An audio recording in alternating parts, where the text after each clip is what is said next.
Hello, hello. Hi, hi. I don't know if we're going to finish this story today because somebody said it was 25 nodes. So I don't know if we're going to finish all 25 nodes today because I do have to be up early in the morning.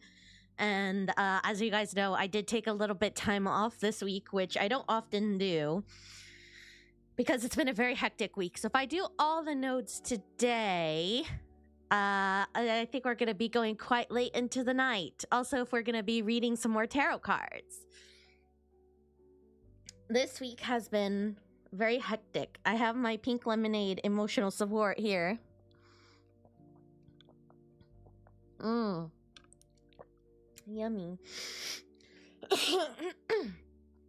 How are you doing, chat? How are you guys doing, first off, how are all of you doing out there? Is everybody doing well? I will say, streaming and getting back into stream and stuff does make me feel better than, anything else. But, let's see. I feel like my brain is like so scattered. But for those who don't know, I had quite the rough week this week. So I took a day off to try to mentally bring myself together. I burped, and I do feel it helped. I do feel the extra day helped. But I'm taking things day by day, and I don't know much more what to say than that. Just taking it day by day, and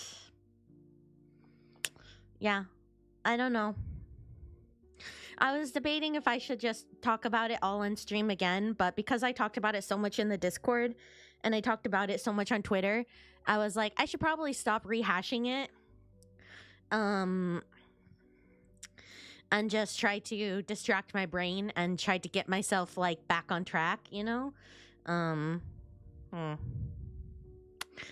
yeah. Anyways, I think gaming is a good way to distract yourself from worldly problems. So let's hop into it. I did post my first short today about the tarot card series. That was interesting. That was fun. And so let's move on to our next tarot card. We'll do our next little tarot reading here.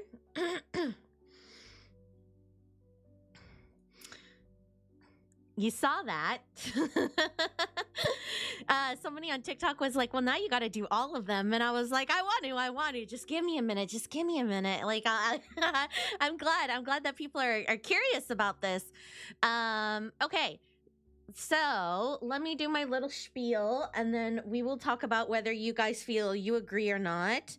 I'll get chat's opinion. After this, but let me do my little spiel first.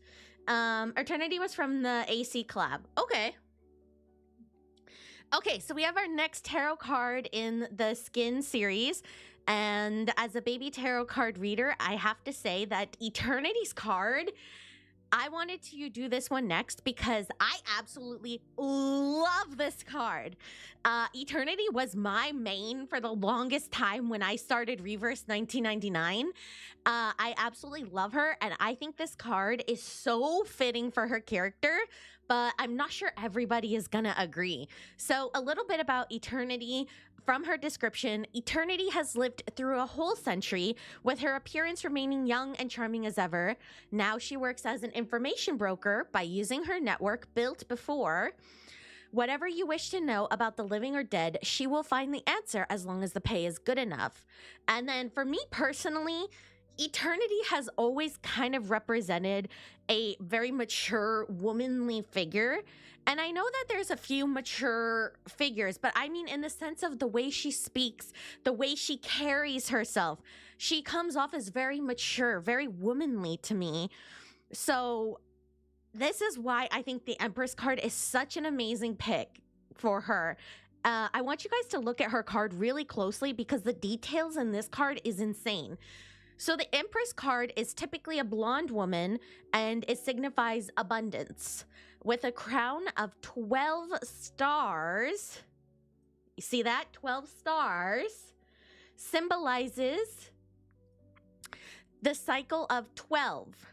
She is typically also associated with Mother Earth. You'll see pomegranates in her card, here and here and here, which also represents fertility and, again, abundance. In Eternity's skills in the game, we see her surrounded by ocean, which I also believe is a connection to nature.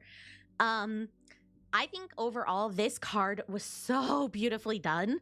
The details are stunning, and I think Eternity was an amazing choice. I know when people think abundance and nature, they might say, well, what about Druvis, right?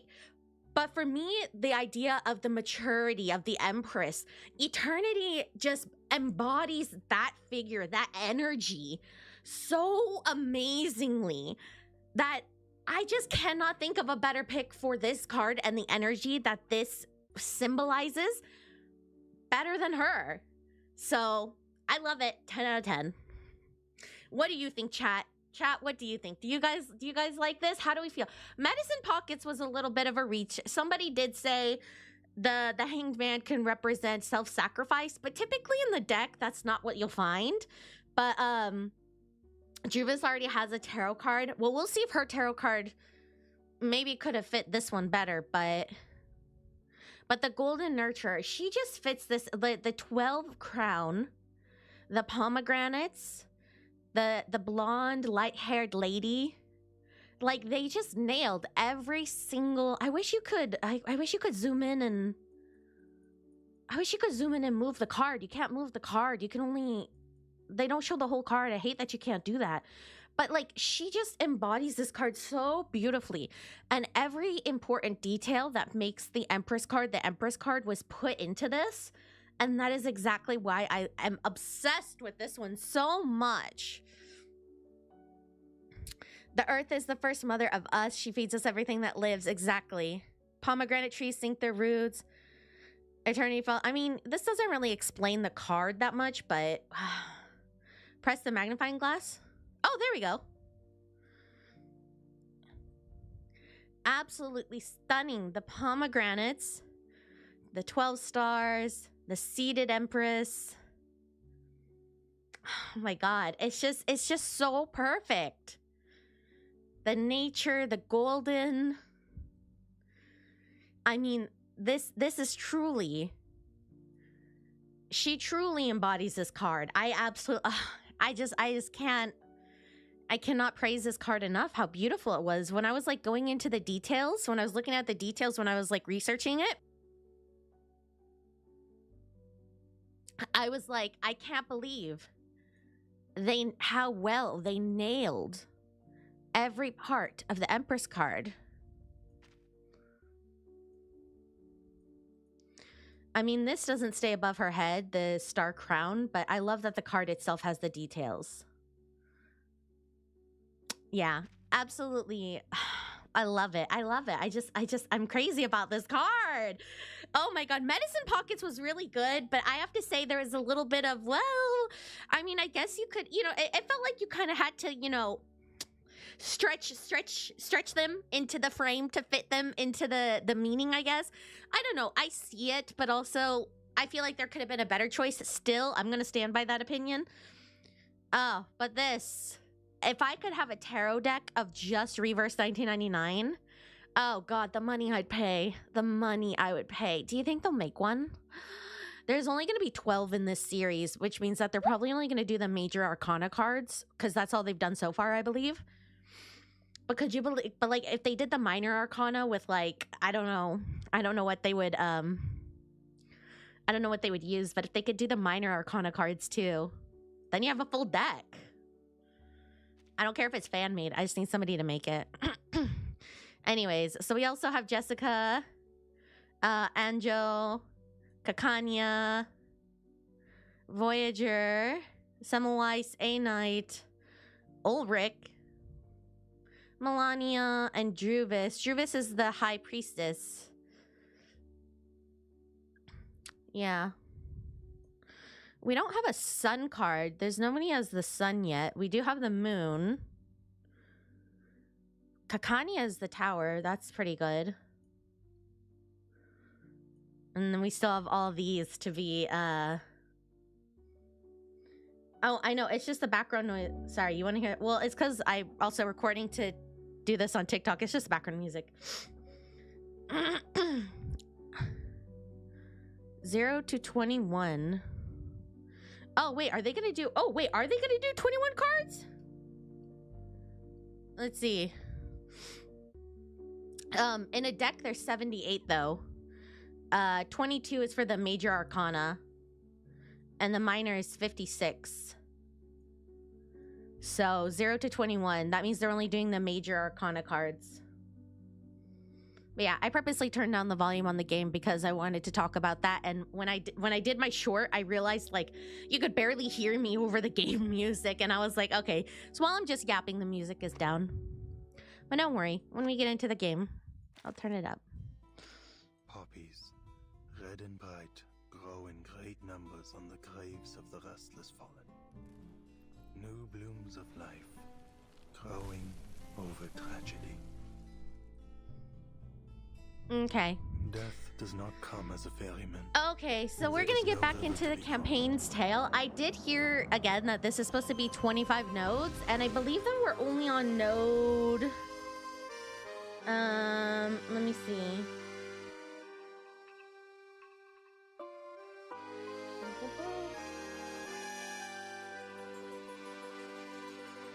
I believe we're only on like node like 10, 11. We're only on node 11 and there's 25. I don't know, because this took like 4 or 5 hours to get through 10 of them. So we're probably only going to do like maybe 5 or 6, but then we're going to do a PowerPoint for the finale. So the finale is going to come with the PowerPoint. So we're going to try to get through as much as we can today. And then whatever's left is going to be in the finale. And that's when we're going to have the PowerPoint, because I can't do the PowerPoint until we, know what's in the room. I have to, kind of see it first. I can see Charon in a tarot card. Me too. I wonder if they're going to do it. If I had to guess, I guess it would probably be Charon. I mean, if they did minor arcanas, I feel like a knight would have like the sword, would be the swords, but I don't know. For the majors, I don't know, because they've really been kind of throwing curveballs. Hello. Okay, let's get into it. Yeah. We're adding a little bit more content mixed in with the story, so we probably will not finish today. However, if we don't finish today, it's because we have a PowerPoint for next time. And I don't want to like just be stuck, doing a PowerPoint by myself next time. So let's hop back in. The Defender's Oath.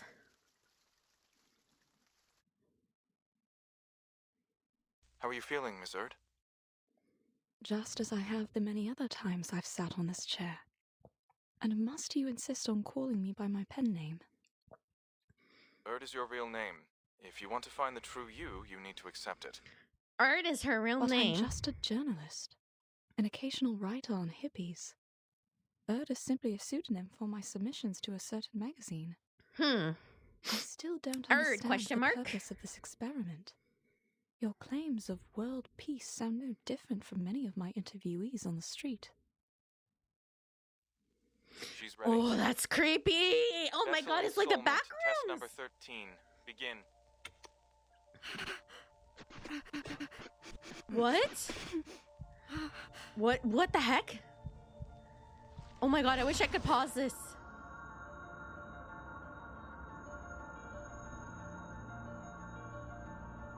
Oh my god, is that like every version of Erd? Is that like every iteration? Like every cross timeline?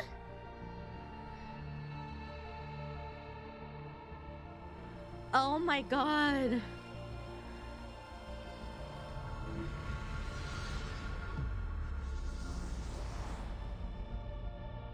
Burton! Mom? Oh my god! It really is you, my child. Oh, the chills! Oh my god. It's been so very long. You're slighter than I'd imagined, but how wonderful it is to see how you've grown. Why are you here? This isn't reality. I can feel it. Where are you really? Where can I find you? What is going on? Don't cry, my child. This is but a moment from the past. I can only tell you what has already happened. Oh my god! Was the installment successful? What is happening? Oh my god, this is the weirdest way to start today off. What the what? Not quite, but it's the closest we've ever gotten. Amazing. All previous subjects couldn't bear the side effects of the experiment. Only Erd. State the conclusion. Yes, sir. Erd's true personality may have briefly returned during the 13th test. Okay, so is this one of those moments where, like, Vertin is in the now, and this happened in the past, but it's the now affecting the past? Is it like one of those things? Do you get what I'm saying, chat? Is it one of those things?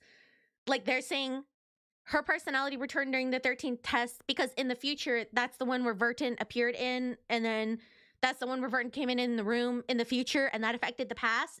Did I get that right? Ah! We know this because of the disappearance of the Amber Room. That is to say, for a few seconds, the room became unobservable. Is that because she walked in the room? Were cut off. My assumption is that the Amber Room traveled into the future during that time. What? The future? Why? For what? Only time will tell.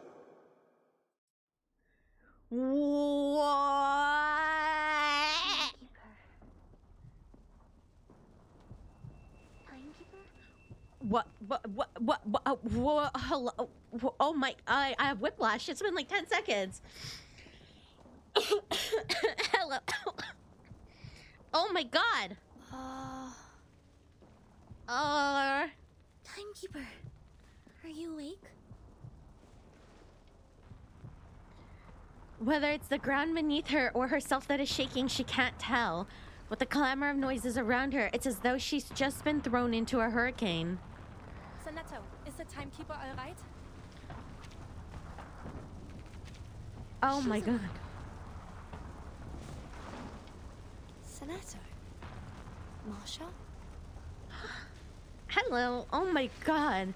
Her mind still lingers in another time while her eyes struggle to grasp where she truly is. What's happening? Is Barograd... Krutov launched a surprise attack on Barograd an hour ago. Some bandits have broken into the city under the cover of their air force. The cavalry and the militia have formed a defense. Igor went to contact his people for reinforcements. We need to get you to safety as soon as possible. How long was I down there? 15 minutes, right? 15 minutes? Timekeeper, you've been gone for almost 12 hours. I just brought you back above ground. What? Oh my god! What? Huh? Timekeeper, sorry for asking so soon, but are you able to move? Yes, I'm fine. Just give me one more minute. All right, here's the situation. Krutov's vanguard has occupied part of the outskirts. Oh my god, I wanted more Erd. Wait, bring Erd back. I need more. That was so short. Though this church is currently within the safe zone, it won't be for long. We need to retreat a few streets back. 10 minutes ago, a small force cut off our retreat. I'll attempt to break through a route connecting us to the militia stronghold. Wait for my signal, timekeeper. Oh my god, that's not enough. I need more. I need more Erd. What the frickety frack? I need more. More. Oh my god. Wow. So Erd, they were experimenting on Erd to bring back her original personality. And back then, at the same time, in the way Vertin went in the room, Erd went to the future for that brief moment. What? Program activated. I'm like, my brain is blown. Oh, hey, Eternity, we were talking about you earlier. Please be careful, Miss Marsha. I need more information. Like somebody give me more. Don't worry, Sonato. I can handle these enemies myself. Just take care of the timekeeper. I love how her face is like dirtied and busted here. Who am I buffing? Agreed. Oh, wrong one, but it's okay. It's you, Mimic. Another jack? Charging. Our victory comes in a tide of blood. Got you. I need to know more about Erd. I am so curious. Me too. I had chills. I'm like, oh my god, what is going on? I need more. This is not enough. There they are.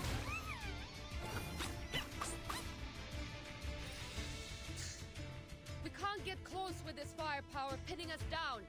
Hey, down there! Go do something about it. They've turned their machine guns to fire at the flying witches. I need to do something quick to neutralize the enemy's machine guns. Yeah, neutralize them. Handle it, Joe. Loading. It's you we made this year. That was certainly a choice. I hope Verton will find Erd's. Me too. I want them to be able to talk. Target confirmed. I just want them to have a conversation because now I'm like, oh my god, now I need to know more about these experiments going on in that room. A little surprise. They better talk more about the room. That better not be it. Hello. Like, if that was it for the room, I'm gonna riot. There needs to be more.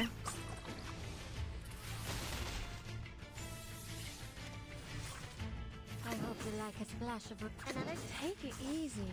Charging. Take it easy. It will all be over soon.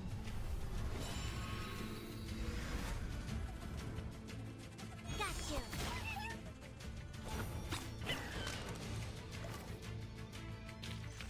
And now to return to my long-term mission. Rest.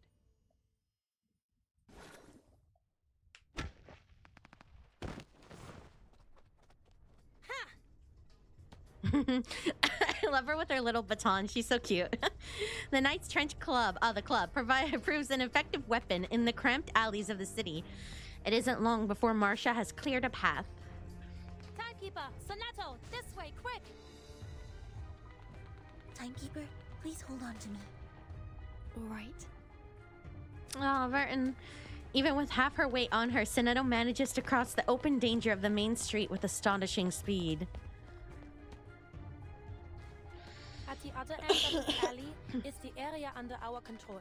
The Cavalry Corps will escort you out of the city to a safe place.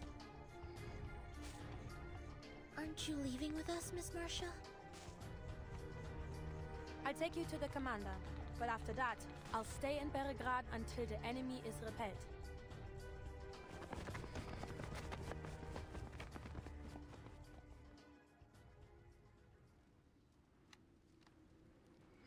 The wreckage of a warplane shot down just moments ago by Igor's anti-aircraft guns lies lodged in the dome of a church. Oh, look, you can see it back here. Oh my god.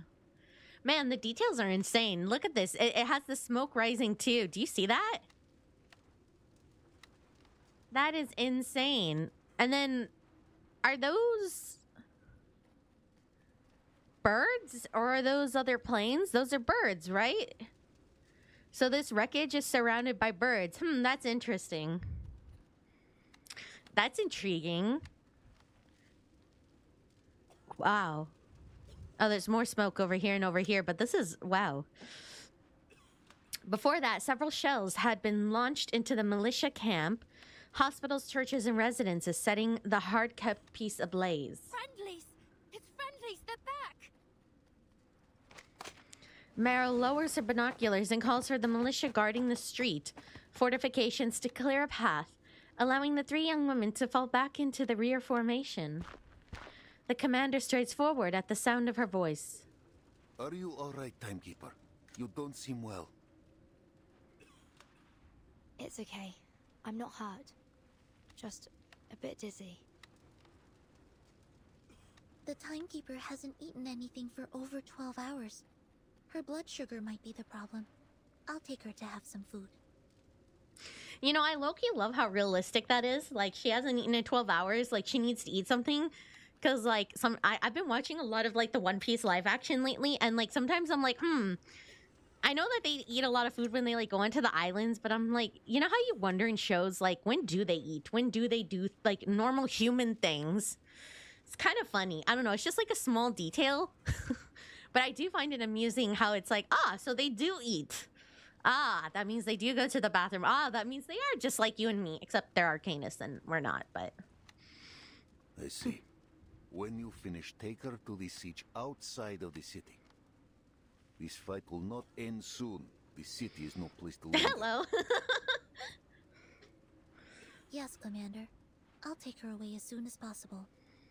Why are you asking for logic in One Piece? I don't know. I really love the live action. I've been loving it. I've been binge watching it, and then I took like a 5-hour nap. Make it so. The commander nods and turns to the knight waiting nearby. Meryl is standing at her side, unnoticed until now.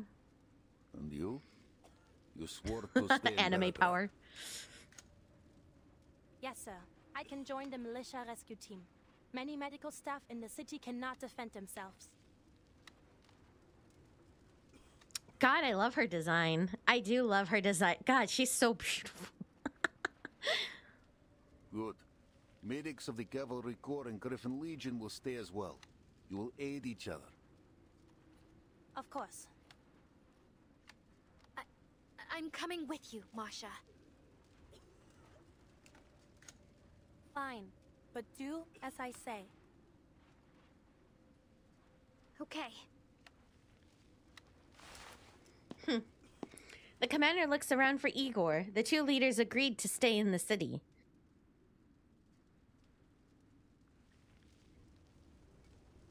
Igor is standing nearby, still holding a telescope, his gaze fixed on the city gate. He doesn't move for a long time. What do you see? Beyond the gate lies only the vast golden plain. I know Krutov. If this is his declaration of war, he will not stop at bombs and bombers. What? You mean...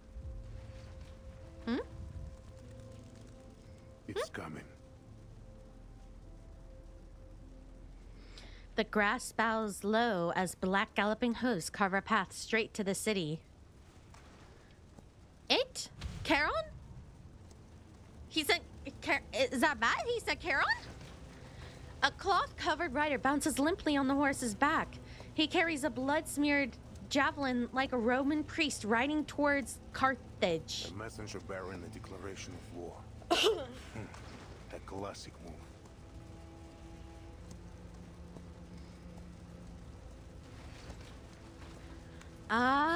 They used Charon as a messenger of...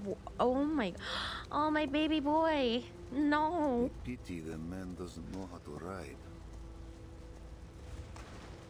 The messenger does not grip the reins. He jostles and sways like an ominous banner battered too strongly by the wind.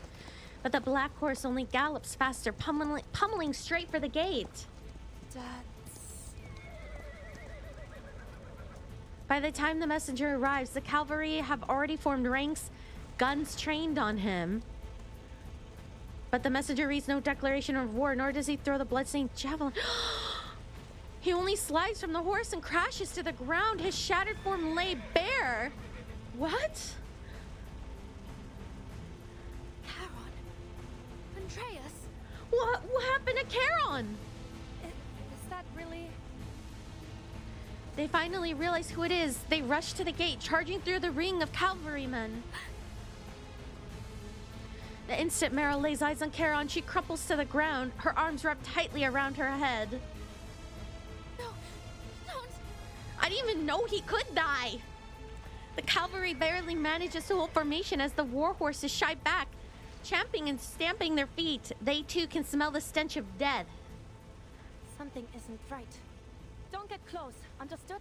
Don't look at him. Meryl, come to me. She lunges to Meryl's side and drags her behind cover, blocking her view of Charon.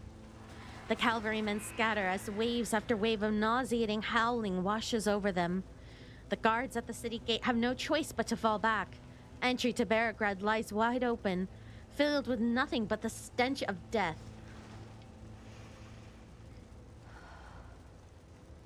Someone needs to take her on to an enclosed space. I suppose I have to give it a try. Carolyn, just as she has done countless times before, Marcia draws a deep breath and stills her emotions, paying no heed to what may happen when she finally releases whatever fear she is soon to face. She gives Meryl a gentle pat on the shoulder and steps out from behind the shelter. She walks towards the abyss of death, looking directly at Charon's fallen body. The fear in her, I know how to pronounce that, is severed just as promised. It's working. Charon. Oh my. What have they done to you?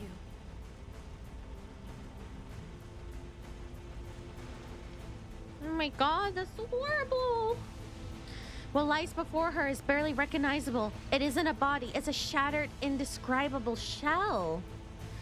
It is only by virtue of the blood-soaked ropes that he has managed to maintain any semblance of a human form. With his coverings gone and freed from the constraints of a complete form, death seeps out from beneath Charon's clothes. The soil beneath him visibly darkens, the air around it swallowed in with a heavy fog. Krutov has brought a declaration of death to Beograd. Yes, Charon? What is it?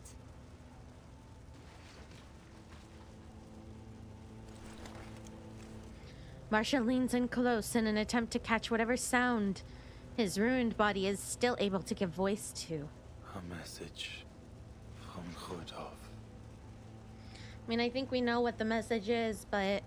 He swears to destroy Beograd unless you hand over Igor.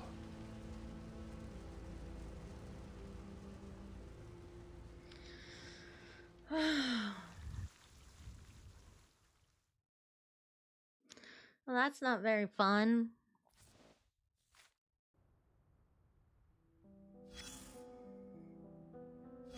I mean, just give away Igor? No. You know what is crazy though? On social media, I've been seeing so many more people liking Igor. And I remember if you go back like a few streams of mine, I can't remember how many.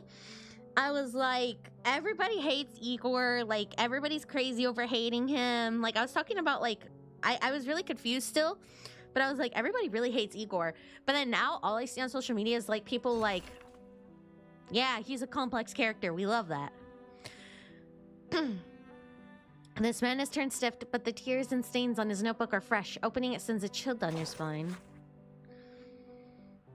It's a diary. November 11th. Every night since my capture, I've heard terrifying, fragmented whispers coming in from outside.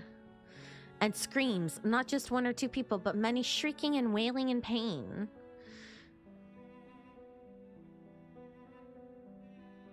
Igor before chapter 12 is kind of a mess, right?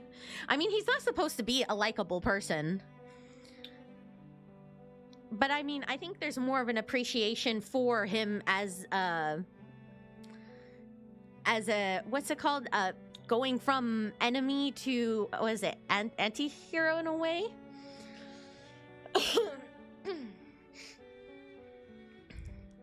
Like, just his, like, he's had a character arc for sure.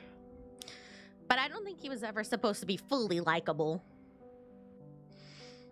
Yeah, no, I agree. I think the negative reaction was a bit much too, but anyway, I've heard terrifying and screams, not just one or two people, but many shrieking and wailing in pain. I can also smell something burning and rotting.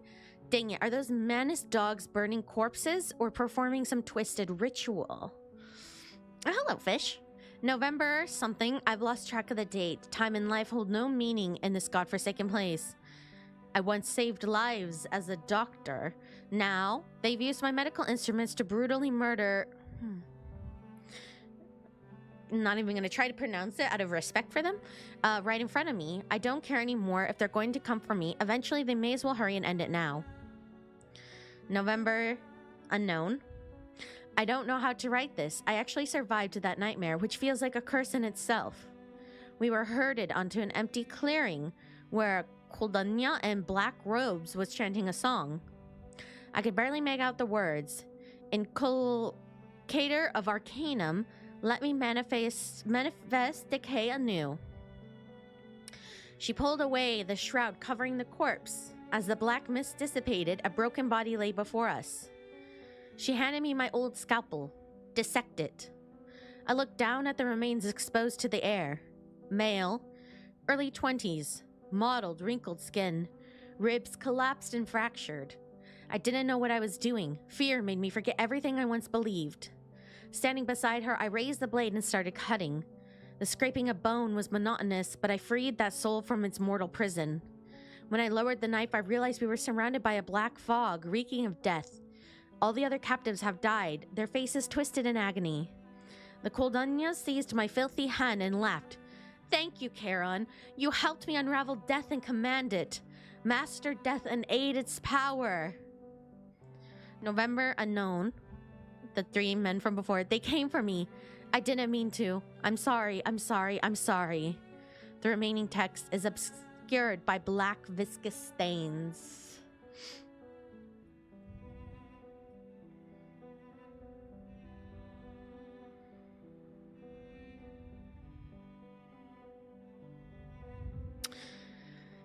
You know what's like... So Charon was once a doctor, and now he's basically the bringer of death. That's like going from the one who saved lives and was like the like going from an idol of life to going to the idol of death. Charon's lore is just freaking insane, man. Can you believe dedicating yourself to like saving people and being the light, being the life, being the healer, and then essentially being known as just death and being death incarnate in a way? It is absolutely... I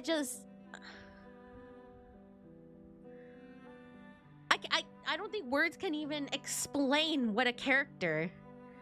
I just cannot. I just can't. Isn't this some random soldier and not Charon? I don't know. It sounds like it's written from Charon. Isn't this diary some random soldier and not Charon? I mean, I know he was a soldier in the army.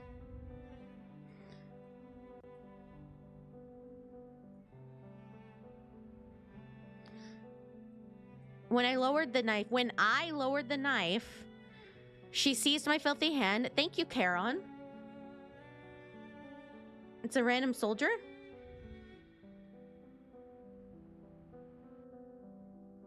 Oh, they dissected Charon?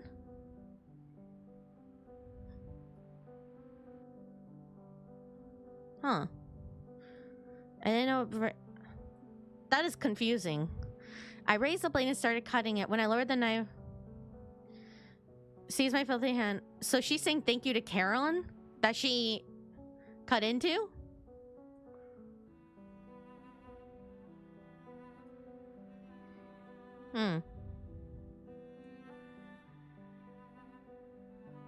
Put him into an oven, salted and fried him. What? Ew.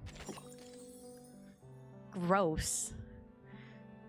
Where's the other... That is nasty. Beneath that calm surface. No, I got confused by that too. The way it was worded, it sounded like she was saying thank you to him for doing his work. I did read the description, but do you know how many guys in their 20s there were in war? Not everyone would sleep so soundly in a stranger's house. Honestly, you could have just made yourself at home and stayed the night. When I take out I had a dream. Did I miss dinner? I'll be sure to toss you out along with it. I had a dream. Yeah, it can be confusing. Yeah, I was like, wait, so who's she saying thank you to? Okay, makes sense. I mean, it makes sense either way, I guess, but Definitely could see how people would get that confused. Oh, spare me the details. I'm sure it was full of enviable warmth and radiance, just enough to scorch my miserable frozen heart. Whatever you saw or did in that dream, do yourself a favor and let it go. You may not like the reality served on your silver platter. No one does. But you'll have to swallow it. Blame this mess on the black robes if you want. Those cowards keep trying to drag the world back to their good old days. The good old days sounds like every boomer. And the white robes preaching the future? No less clowns for their taste in uniforms. Falling off their high horses again and again, brought down by their own arrogance. Who would have thought? The whole universe turned into one circus, starring 2 troops of fools.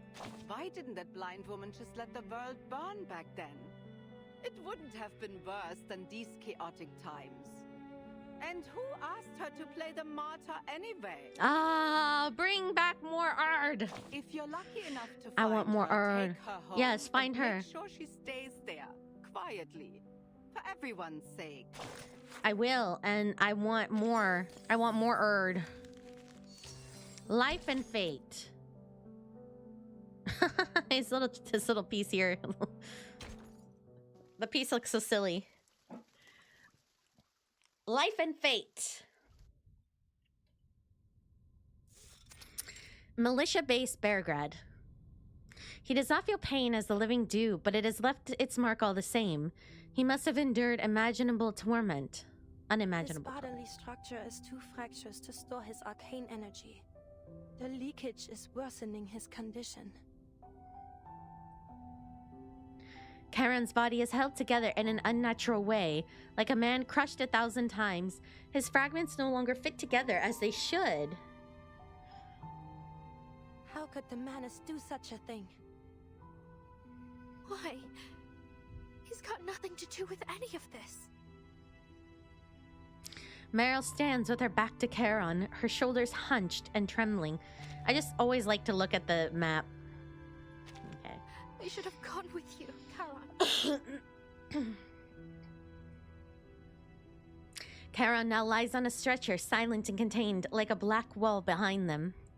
Meryl finally saw Charon's arcane skill for the first time, vast and hollow like death itself. No. Meryl.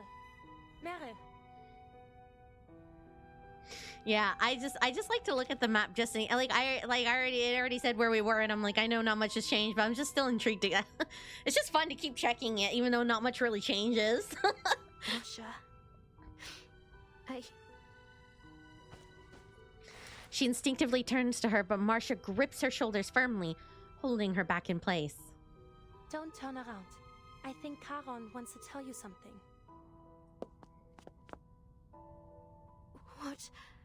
What is it, Charon? Meryl. No. Charon, I'm sorry, it's all my fault. My baby Charon. With a single word, Meryl's words come rushing out like a river breaking its banks. You protected me, walked with me all this way, hid me, kept me safe, and after all that, after everything you've done for me, I left you there, all alone. If only I weren't such a weakling. If only I were brave like the others. I could have taken you with me. Saved you for once. But it's all my fault. I'm useless. I should never have left you behind. If it weren't for me, you could have...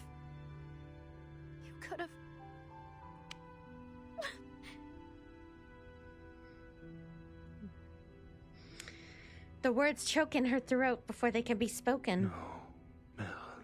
I mean, he's probably gonna say too, like, it's not your fault, but I mean... Charon finds a chance to piece together his broken speech. You promised to run away when danger came. Why do you remain here? Go, find a safe place. Oh my god, even in this state, he's still telling her to go to safety. Oh my god. Karen, no! I can't.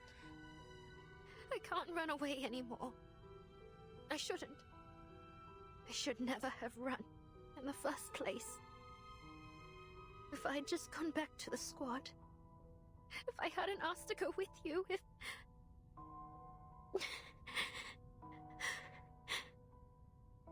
Meryl is too overwhelmed to speak. A pair of hands gently wipes the tears from her face. Hush, now. How are you supposed to help me fix Karonap if you keep crying like this? I know, also, like, where are we gonna run to now? I mean, anywhere. Anywhere, I guess, but here. We could run, you can run for the hills, I guess.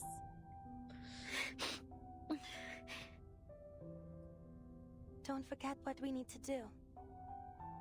Charon will be fine. As long as we can restore the vessel of his consciousness, he'll recover. I'm the only one who can look at him right now, and I need a reliable assistant. Only the two of us can help him. Do you understand? Yes. Right, I understand.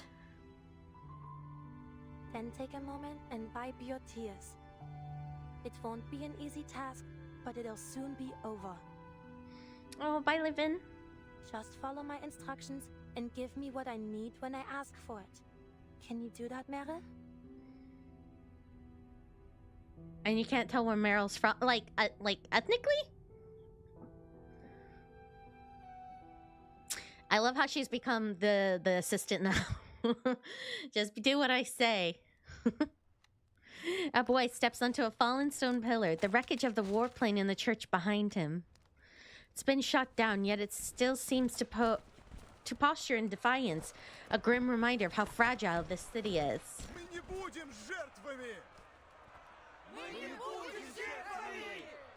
Dang, they're all willing to fight. One by one, people gather around the Fjord Petrovic, quickly forming a tight circle.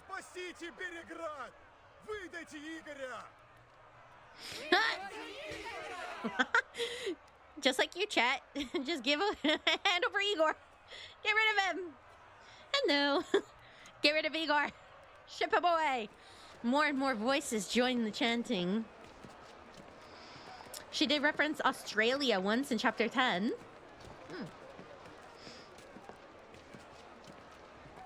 The rest of the residents linger at a distance. Some whisper behind covered mouths.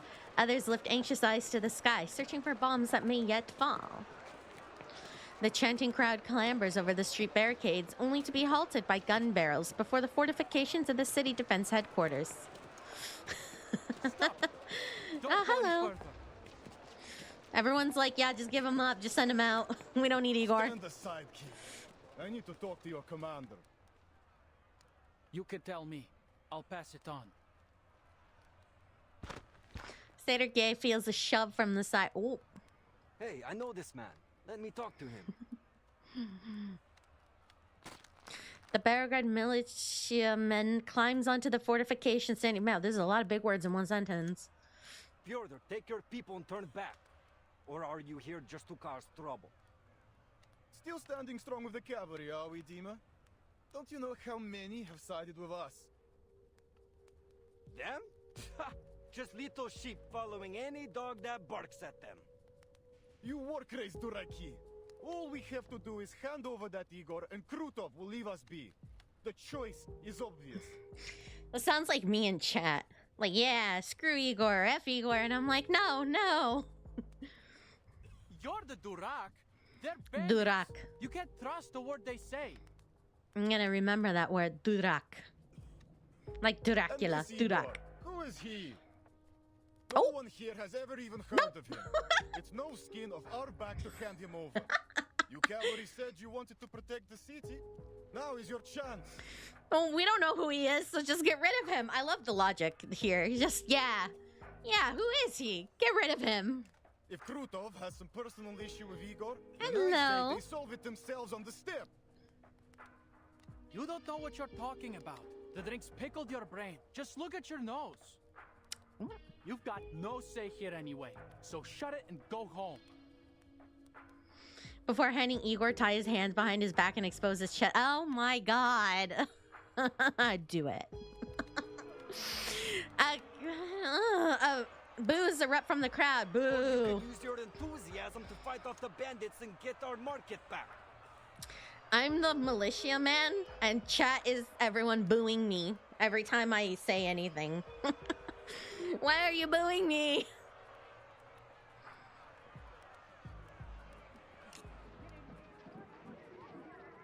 I was drinking lemonade. The commander turns from the window.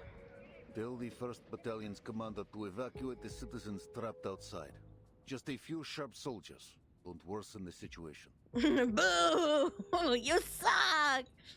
Why are you booing me? I say we keep Igor a little bit longer. Just one more chapter. Boo! You suck! Tomato, tomato, tomato! They boo because they care. One more chapter, I swear. Maybe he'll be shirtless. Boo! Tomato, tomato, tomato. Be careful. No misfires. Fyodor won't dare start a real fight. He'd sooner roll in his wealth than die. Yes, Commander. I saw a post where somebody was like, does anybody know her name? And I was like, what? They also say her, like, her, don't they also say her last name or something at some point? Or like her, I don't know, they say like another part of her name at some point. I was like, what? Sternova leaves at the order. You taught Krutov well, Igor. Mm-hmm. He has driven a wedge between us. Old-fashioned, but effective. He knows we need both the militia and the citizens to hold Belgrade. One whisper deal and half turn against us. Mm-hmm. Yeah, Sabina Sternova. Yeah, somebody was like, she has no name. And I was like, what? I saw that post too. I thought it was a joke post because the name was literally in the video. I don't know why that was so funny. No, but me too. I was like, but you know, valid. I mean, I miss stuff all the time. So I mean, you know, valid, I guess, valid. He will do anything to bring me a humiliating death. Yeah, take off your shirt. Why? I never warmed to him, true, but I had no inkling his hatred ran so deep. Igor falls silent as if fishing his thoughts from the depths of a dark pond. Like me, there was no turning back for him after San Paulo. He can only continue down the path he has laid. Since the deal with Manus Vindicta, he has resented me. He claims I shot at him for his sacrifice. Igor has appeared in 4 Chapter 2, making him playable character with most appearances so far. Sonetto? More than her?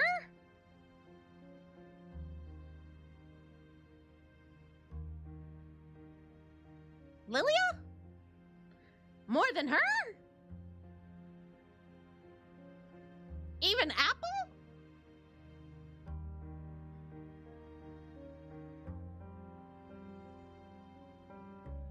Sonetto is a 5-star though.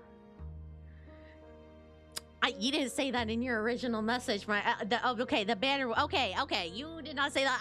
I was like, wait a minute, this is not adding up. Hello. Yeah, I was like, wait a minute, this isn't adding up. I was like, 1 + 1 isn't 5. I was like, Team Timekeeper, the main characters, huh? So other than Team Timekeeper, he is the one with the most appearances? Question mark? Is that what we're saying? I'm interested to know. I was like, ooh, wait a minute.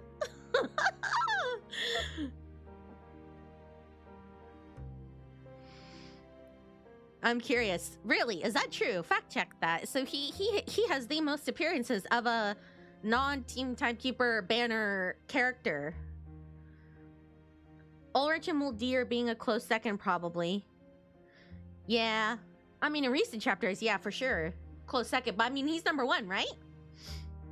That's crazy. Crazy, true. That is weird. I haven't... Actually, didn't think he was so prominent, but oh wow. He also believes our break from the Manus was a grave mistake. He wishes to wrest more power from them. But I never promised him power. I promised him a chance at survival. Still, he calls the boon a sacred thing that will grant him the power of a god. No one counting Sun. I literally said Sonetto, but they're saying non-team timekeeper. Non-team timekeeper characters. Ulrich chapter 7 and 10, so 2, but he also appeared in 2.4 and 2.7. Wow. So I guess he might be right. Yeah. Oh, wait. Yeah. So that I am thinking of an event too, I think. Huh. So I think you are right then. Oh. Krutov took my choice as weakness. Now, he is obsessed with proving that his path is the right one. He wants to kill me, to take the boon, to prove his worth to the Manus. We can take advantage of this. Outside, arguments between the cavalrymen and citizens rise and fall along the street. One thing is certain. This decisive battle will not be inside the city. We cannot stay here alone. Oh, so we're leaving outside the city? Let us live together, Ivan. We will discuss our strategy on the way to camp. Okay, let's go.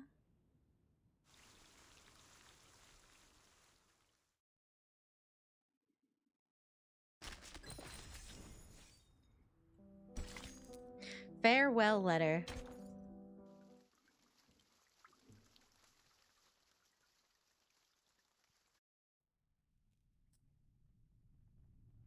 So, you're saying you devised this plan with Igor? Sternova stands opposite the commander, the map table between them. Agitated, she shifts the markers representing the military forces back and forth. The commander glances up at her. Her words are minimal, but her stance is made clear. Put the griffin down, Sabina. We're all in the same boat now. Sternova raises a hand and sweeps the wooden griffin to the edge of the table. I'm not questioning your orders, but I will state for the record that leaving our back wide open to Igor is too risky. After dark, the cavalry will advance upstream with minimal gear to launch a surprise attack, cutting off Krutov's supply lines. It's like a YouTuber making a thumbnail. More red arrows than Mr. Beast thumbnails, am I right, folks? But ups. Okay, lock in. It makes sense. Our riders know the terrain like the back of their hand. This will allow us to capitalize on our superior mobility. But we would be leaving the right bank, the forest, the siege, and even Belgrade exposed. We're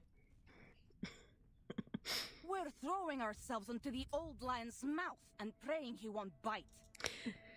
But here's the thing. Here's the thing about Sternova is like, she doesn't seem to want to do anything her commanders like tell her to do, and it's like, at what point do you try to like trust them? You know?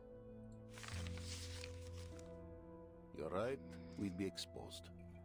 But the coalition without trust wins nothing. You've seen Krutov and his army. Neither the cavalry corps nor the militia can meet his air power or artillery.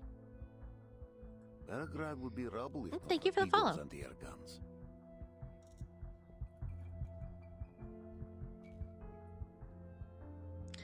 Her thoughts drift to the poorhouse, its dome half destroyed and a bomb dropped during their withdrawal from Belgrade. The Griffin Legion is well equipped, but they're thin on numbers and supplies. They will hold cities and forests best. Let them guard the city. Our riders will flank the enemy by night. Both Igor and I agree on this. But... Thank you, S-Man. She knows the commander has reasons, yet the smoke of the South America still hangs heavy in her memory. casting an inescapable shadow over this coalition. I hear your concern, Sabina. He picks up the wooden griffin and sets it down on the sitch. When the operation begins, Igor will come to our sitch. All his communication will be monitored. How? I doubt our operators can tap his line so effectively. There will be no such need. On our return from the city, I asked Igor to use only our lines for the operation. Let me guess, she's gonna be like, and you trust him? He agreed. Sternova nods hesitantly. I see. Still, I'll be keeping an eye on him. Your scrutiny is welcome, Colonel Sternova. Yeah, call her out. The rebel leader enters the tent, his presence tightening the already frayed nerves of the chief of staff. Under Sternova's piercing gaze, he places a document on the table. What's this? All the information I have on Krutov. His background, academic record, military experience, psychological profile. God dang! And a registered list of his arcane skills. Arcane skills, wow. Military experience, psychological profile. It probably has this MBTI, right? If anyone know how Igor thinks it's Ivan, I know. Well, that's why I'm like, why does Sternova like? Okay, listen, I know why she doesn't trust. I know, but also like, but that's exactly it. Ivan did work with Igor, so like, if I was gonna trust anybody to work with Igor, and then tell me, I would trust him, right? Like, does that make sense? Like, I'm like, why is she so, you know? I don't know. The information comes like rain upon a desert. Such clear proof of good faith silences Sternova's worries. There we go. Okay. She silently agrees to allow the collaboration. Okay, well, okay. Now, okay, she's loosening up. She's loosening up. Spasiba. We know little of Krutov. I'll be sure to read I mean, yeah, she's backed down, but I mean, not without a fight. She's a fighter, that's for sure. She's got a... Well, I mean, we love a strong lady, but... Under the high noon sun, blurred shadows fall across the canvas wall of the tent. Huh? Who's that gathering outside? I saw some officers discussing something in camp. It may be them. Let us hear what they have to say, Sabina.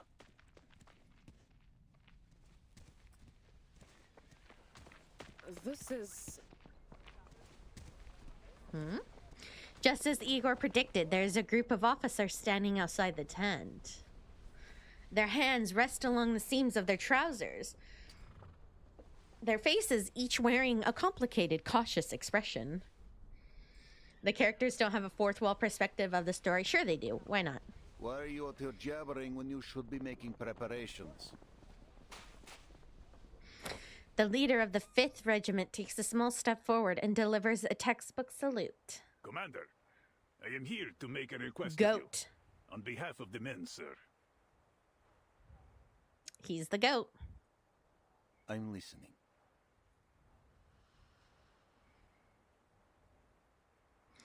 He draws a deep breath. The goatee upon his chin trembles slightly. As you know, many of our comrades have homes nearby, families. We formally request a half-day's leave to visit them. I swear to you, sir, not a single rider will shirk their duties. We are Cossacks, true, ready to shed blood on the battlefield. We were born soldiers of the steppe, just as our fathers were, and theirs before them. We know that not all of us will live to see the rising of the sun tomorrow. So if we have fair. a chance to see our loved Fair ones, request. He clenches his teeth. Facing the commander, the speech he prepared seems to have slipped from his mind. So he simply remains silent. After all, the most important request has already been made. The commander clasps his hands behind his back, his gaze sweeping over the rows of Cossack military caps. The soldiers follow his eyes. No one dares break the silence. Then he waves a hand. A half day. No more. Go see your families. A bittersweet cheer erupts from the soldiers. The feeling spreads quickly throughout the camp. The other soldiers soon learn of the commander's answer from the rising fervor. Anyone who fails to return to the Sitch before nightfall will be branded a deserter. Do I make myself clear? The cavalrymen disperse to the tune of "Yes, sir," and "Thank you, sir." The commander lets out a long sigh and meets Cernova's eyes. Will you be paying a visit to Tamarka? No. He shakes his head. There is much to prepare. Come, let us return to it. Back inside the tent, the commander sets a pile of blank letter paper on the table and pushes it towards Cernova. Pass these papers to any soldier not going home. Tell them to write a letter if they wish. That's ominous. Cernova's gaze darkens. She glances at the commander, to Igor, and back again. Then at last she nods. She gathers the paper, turns, and leaves the makeshift meeting room. Not the wisest choice. Sending them home just before a major operation. Their families will plead for them to stay. But they will return. All of them. You share their blood, Igor. You should know this. And a Cossack will do anything to protect their home and family. The embrace of those they fight to protect will only sharpen their resolve. The commander pours himself and his temporary ally a cup of dark tea spiced with pepper. Maybe you think you Interesting. know them, but they know little of you, and even less about what Xena expects of them. Really? You guys didn't think he looked good at first in the PV? Thought he'd be an expendable NPC? He looks really good though, right? They will be sent to other battlefields, away from their homes. Their homesickness will be a liability. They knew what service meant when they enlisted. Though I cannot say if they are truly ready to leave their homeland behind. Homeland. Every war is fought on someone's home, yet its name is used to forge the young into unbreakable soldiers. It seems you still understand this. I thought Ivan was gonna be the villain. That would have been interesting. But tell me, Ivan, why don't you go to Tomarovka? The road should still be safe.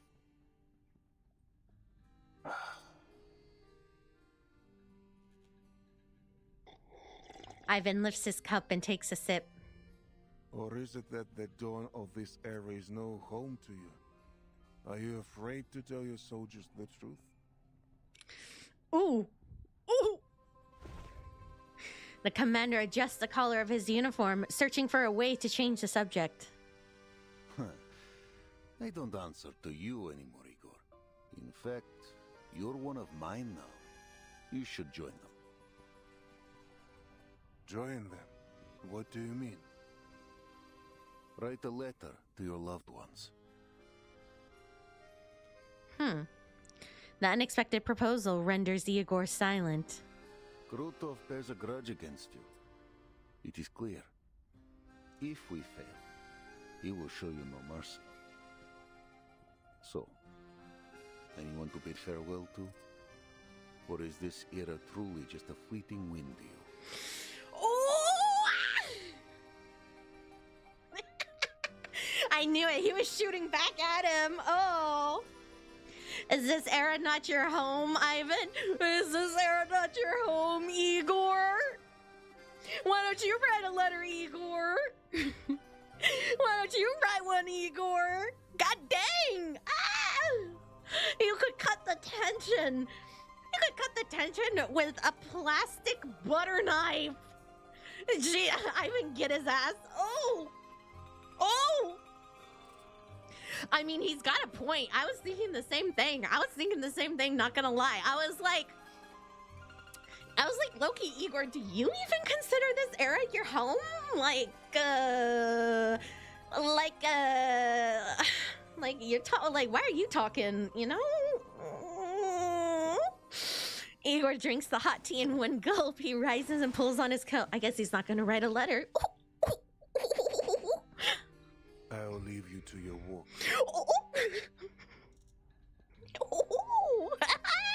Get him, get him, get him.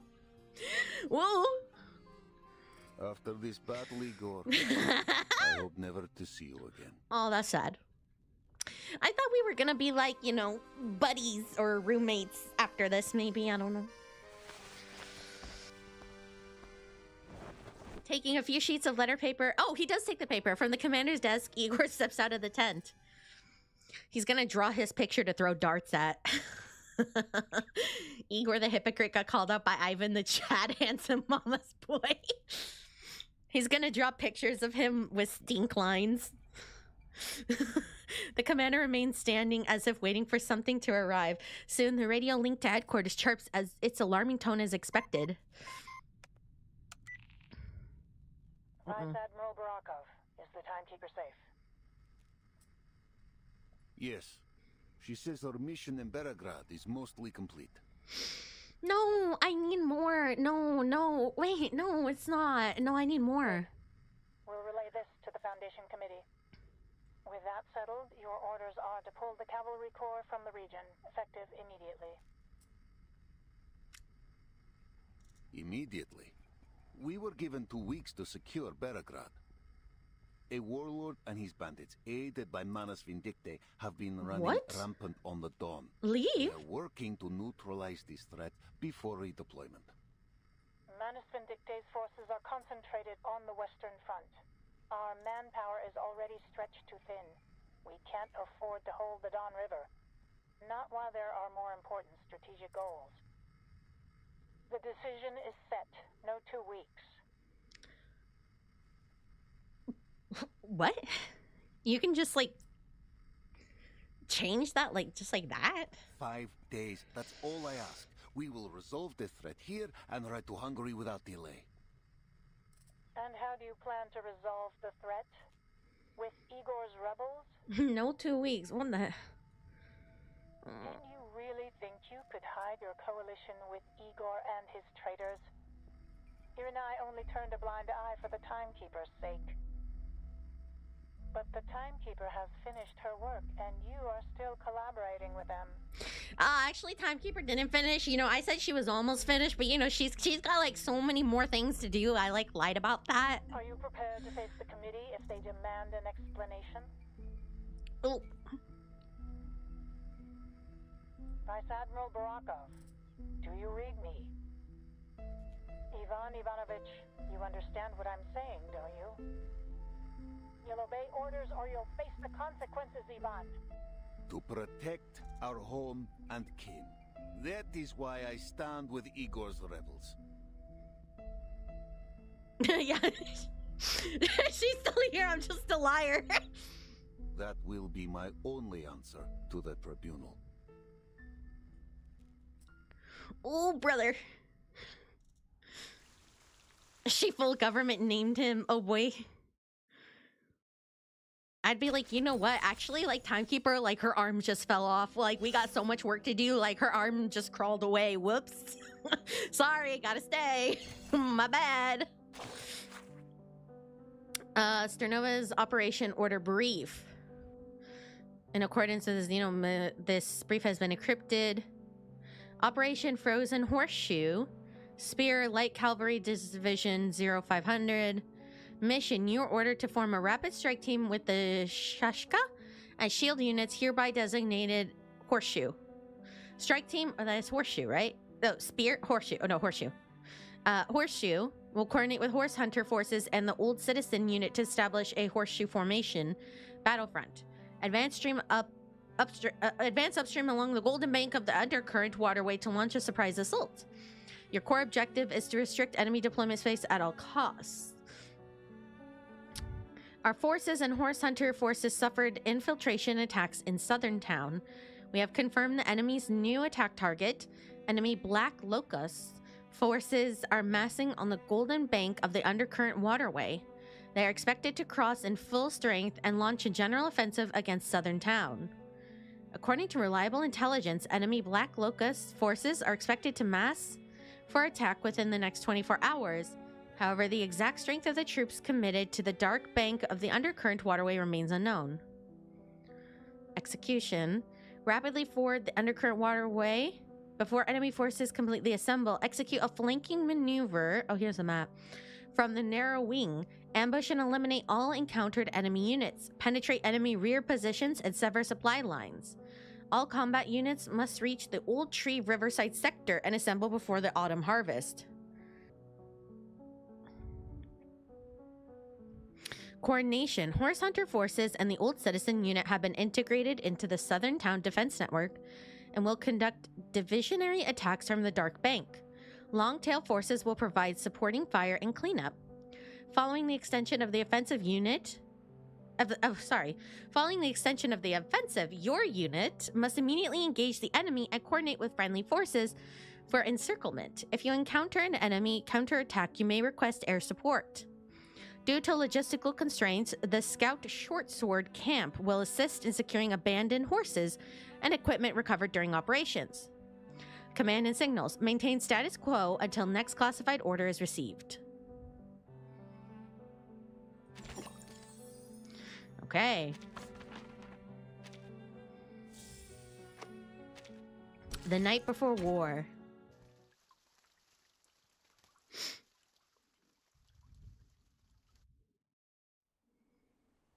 Yeah, I sometimes forget too. Are we gonna get more Erd? Soneto steps out, looking over the endless grassland into the sky beyond. The afternoon wind rushes from across the steppe, carrying an unseasonable dryness. It gently rustles through her hair. The weariness from her relentless schedule, the weight of the coming war, and the tension she bears from her responsibilities are, for a brief moment, faintly eased. I want more lore on Erd and Verton.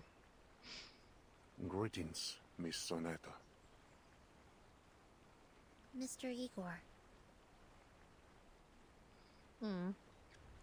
Their greeting is awkward, yet it doesn't stop the tough old admiral from leaning against a tree not far away.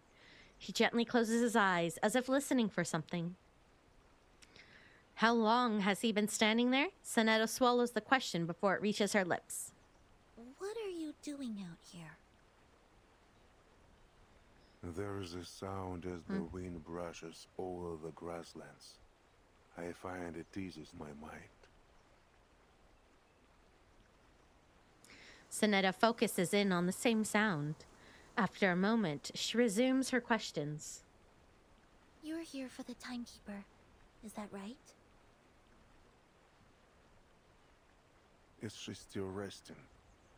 What you saw in the amber room must have impacted her greatly. Locked in. Aware of the old man's special status, Soneto tightens her grip on the wand hidden behind her back. I only want to have a word with you. Nothing more. We are on the same side. Footsteps crunch through the dirt behind them. For the time being, yes. Until Krutov is defeated. I owe you an apology, leaving you in the amber room for so long. My troops needed their leader when Krutov attacked. Yeah, I low-key didn't think about the fact that he kind of just left her there for 12 hours. Think nothing of it. I was prepared for the risks. Besides, Soneto and Marsh were there to help me. What did you see there, in the room? I'm engaged.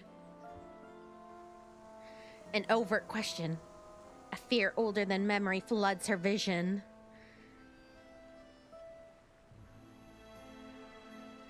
A few deep breaths. Reason slowly returns. Can you guys see? Erd, an experiment, a white room. Oh my god. Oh my god. Oh my god. An experiment. Tell me more. I felt like I'd been put into some kind of experiment. But it wasn't me. It was Erd.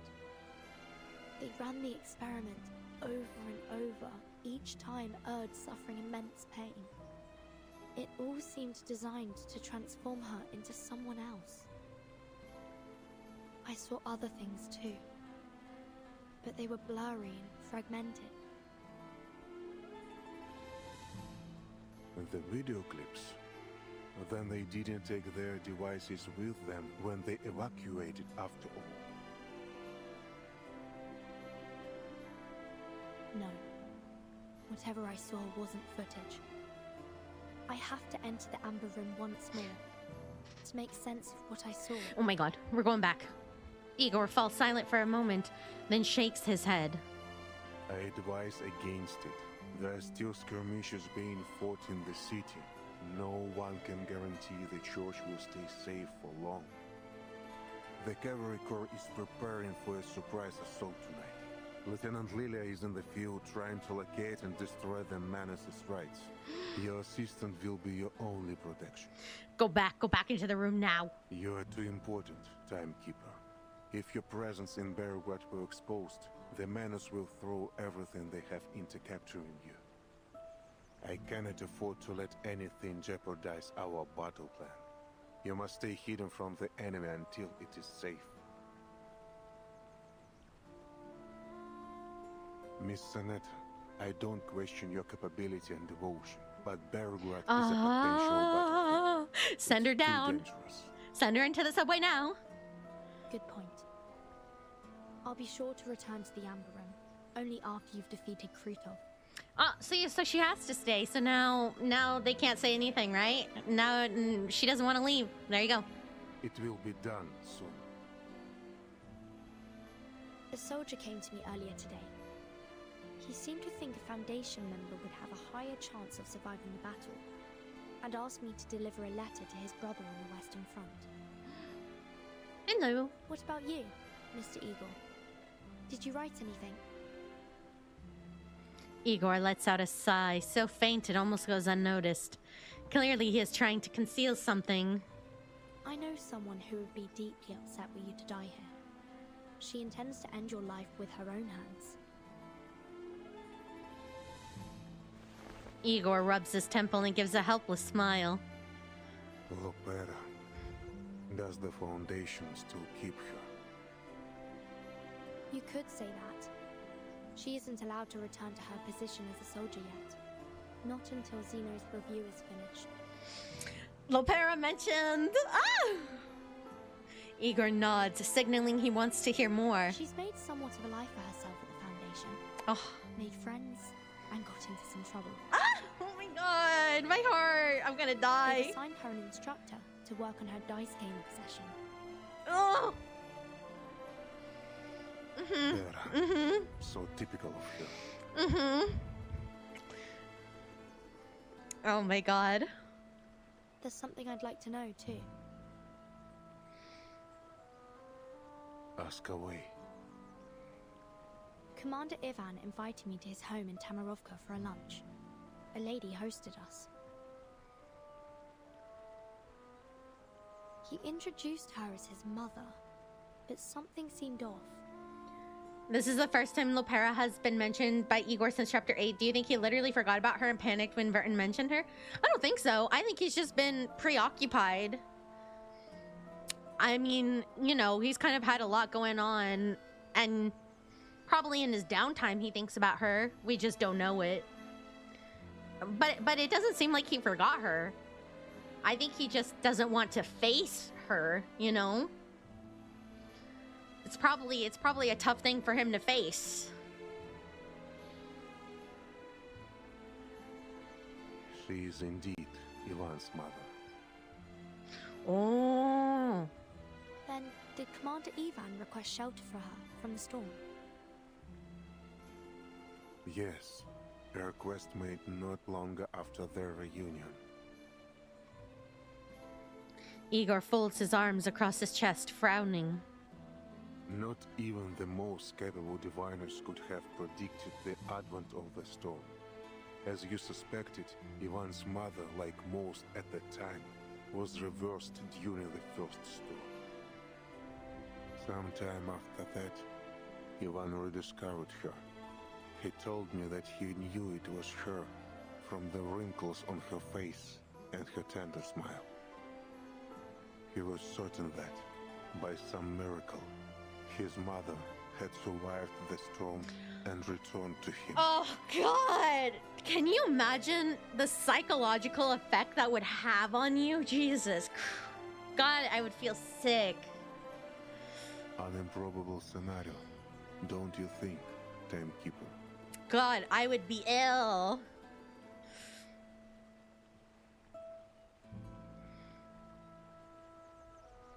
A familiar coincidence. Yep. Mm-hmm.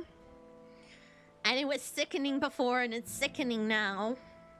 Exactly, Duncan. Oh, God. It is... Oh, it makes me... It's like this internal dread. I don't have a word for it, but it's just like this internal dread.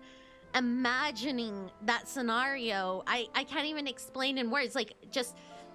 existential dread? I don't know. Does that even cover how you would feel like losing your loved one, getting your loved one back, and then they're not the same person? And it's just, how are you supposed to feel? One day, I'll uncover the truth about the storm. For everyone's sake. For my mother. Igor doesn't answer. Instead, he fixes his gaze on the rolling waves of grass.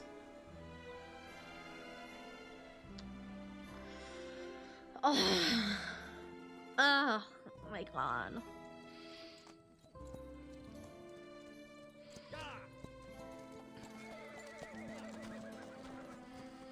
Night falls over the steppe. Amid the chaos of pounding hooves and shouting voices, Sternova lifts the tent flap. Colonel Sternova, is the Corps prepared to ride out soon? Yes, our forces are assembled. We're ready to go. As for the Griffins, 3 of their air defense squads have been stationed in Belgrad, while the rest are heading to Basakagoria, the mountain north of the city. Is Igor marching with his army? No. Both Igor and Commander Ivan will stay at the command post in the siege. I'm here to check on you at Lieutenant Lilia's request. She said you're good at slipping away and making people worry. Oh, Lilia. I mean, God, Lilia, sure. I mean, listen, she's always been tough, but she's really stepping up to the plate here. Soneto suppresses a laugh before deftly steering the conversation elsewhere. 3 squads. That's all the city has for air defense? That and the militia.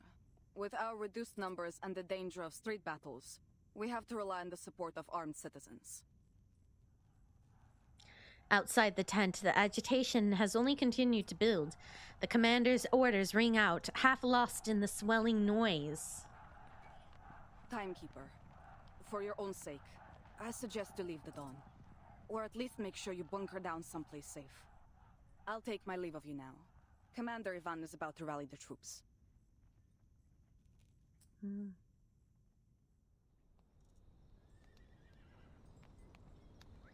Beneath the night sky, a hushed yet fervent atmosphere settles in. The soldiers' fighting spirits render them restless. Think, I get to fight a real war. Boże, my hands won't stop shaking. Keep your head on straight, you Durak, or you'll get yourself killed. There's nothing Durak. romantic about war. I've fought alongside many soldiers like you, dreaming of glory, victory, and the praise of our people when we returned home. But I returned alone. The rest died on some god-forsaken battlefield, along with their dreams of glory. I visited their graves before I left. Hope their spirits are with me. I went home to see my girl.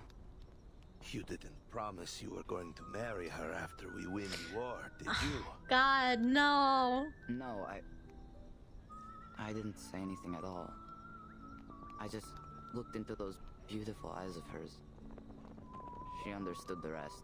Oh, I hope he gets married now. We knew it could be the last time we'd see each other. Oh. Random soldier NPC, now I hope you get married. Oh my god.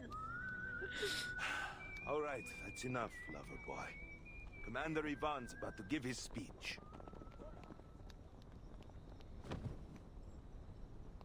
Attention all troops! Call the roll!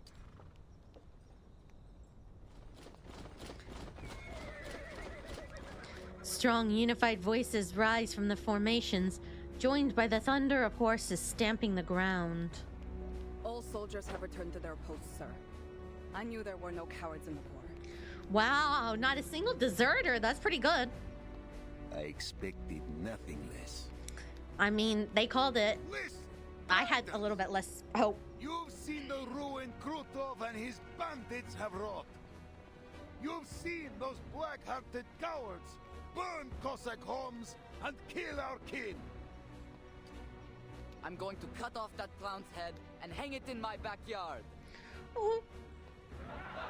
The young voice sparks a burst of laughter, then fists and shouts of approval are thrown into the air. Ooh. I'm scared. Грабили и топтали нашу землю, наш народ и наши достоинства. Вы слышали их смех, когда они резали наш народ, а наши дети плакали.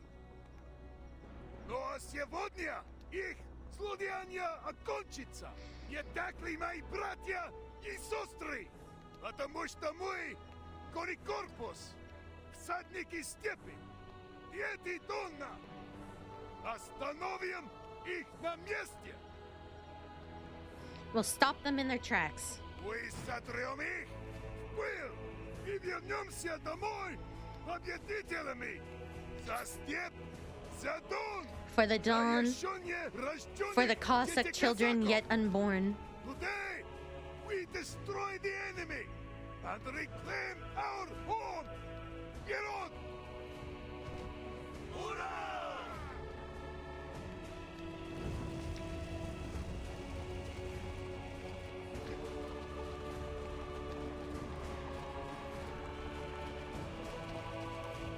The vigor of her sons and daughters. At the commander's order, the cavalry formations make their march, the scouts at the front lifting their torches high. The flames of glory burn bright, setting the curtain of history ablaze. I got chills. Oy, oy, oy. I'm scared. I'm so scared. I'm scared. Somebody hold me. Oh God, we are so fucked. I'm scared. Everyone knows the man who gives the big speech is gonna die. Everyone knows that. Everyone knows you don't give a speech that inspired.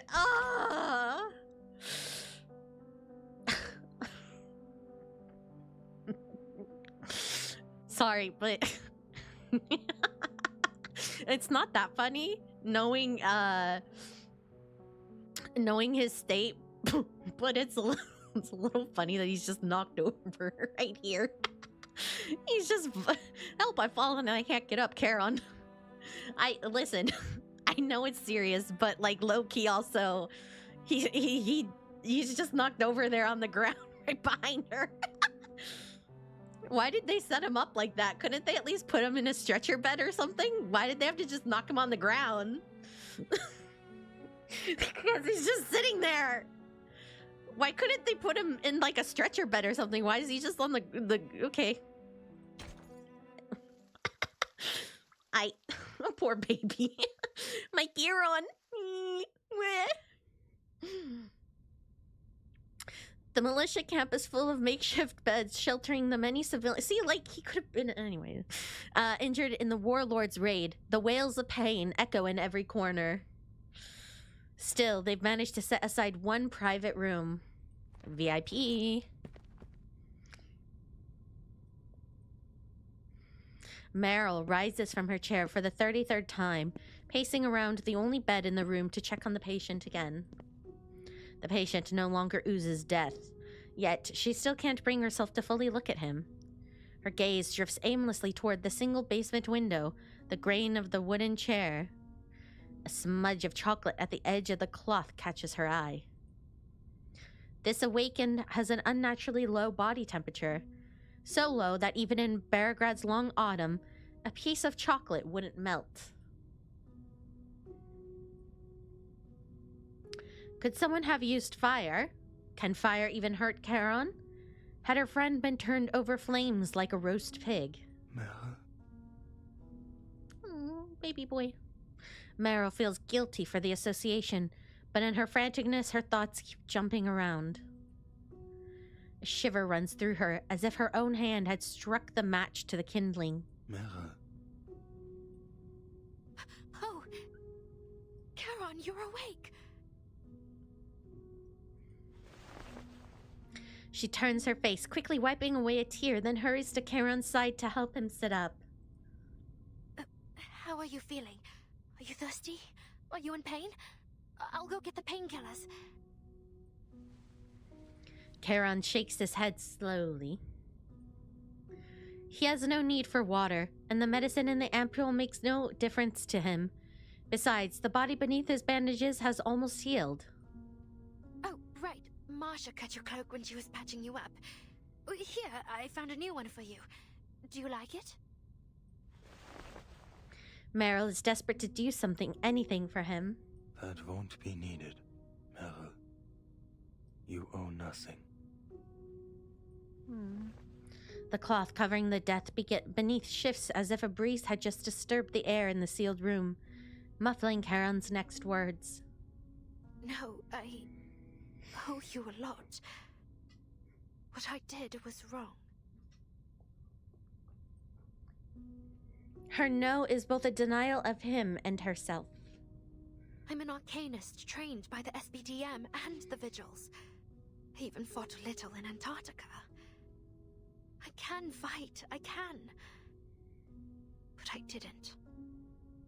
We could have escaped together if I hadn't run away. A horrifying thought grips her.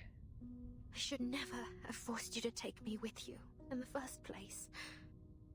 If I hadn't been so desperate to run off from the 12, you'd still be tending flowers in the graveyard back in Montpay. Instead of...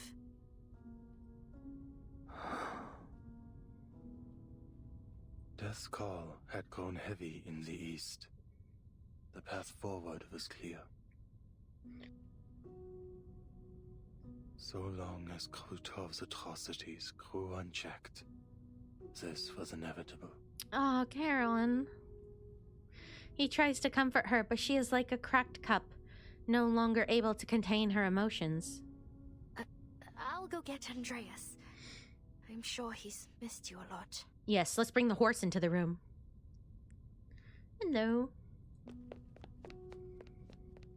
Perhaps escape is one way to heal wounds. Charon doesn't stop her.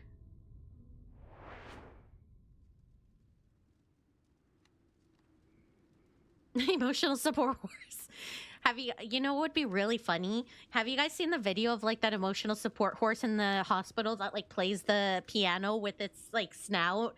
Can somebody please make an art of like Charon in a hospital bed and his horse playing a piano next to him with the snout? Please, I'm begging. Someone needs to turn that into this scene. Hello. The streets of Beargrad are barricaded with quilts, leftover firewood, and by the people who have refused to leave the city. Women speak in low, anxious voices about what will come of this unusually warm autumn, and about family who are now far away. I'm pretty sure the stable's around here. Artists, do it. Reverse artists, please. If they don't, I can Photoshop it, but it just won't look good. Dodka. Galena. The tender sound of an old voice draws Meryl's attention.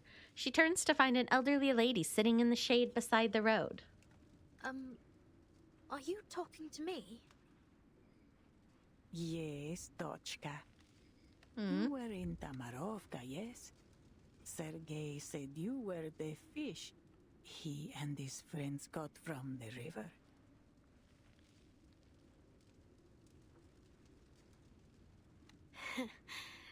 If it weren't for them, I probably would have wound up in the stomach of some big fish. Speaking of which, the soldiers have left already, right? Ah, so you don't know either. The lady's face falls. I saw you with those Foundation people. I thought you'd have some news from the inside. Ah, she's trying to get the gossip. Ivan sent his men to bring me to Belgrade. He told me it would be safer there, under the protection of the militia and the Foundation. He promised to take me... Ivan? Oops, sorry. Wait, you don't mean Ivan Ivanovich, do you? You're his mother. He promised to take me to Xeno headquarters once he's back. Sorry. It's his mommy.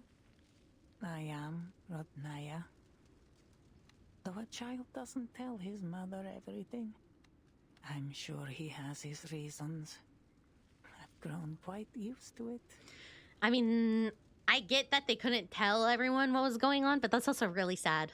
But every time he suggests taking me to headquarters, I feel sad for the friends I made in the village and the red carnations in my little garden. That soon, they'll all vanish. The old lady's sorrowful words make something inside Meryl give way. Dochka, tell me, are we heading into another era?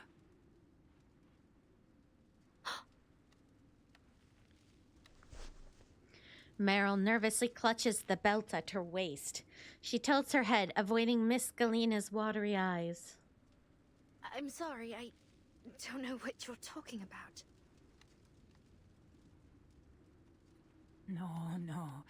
I should apologize, Dochka. Not you. I shouldn't be saying such things.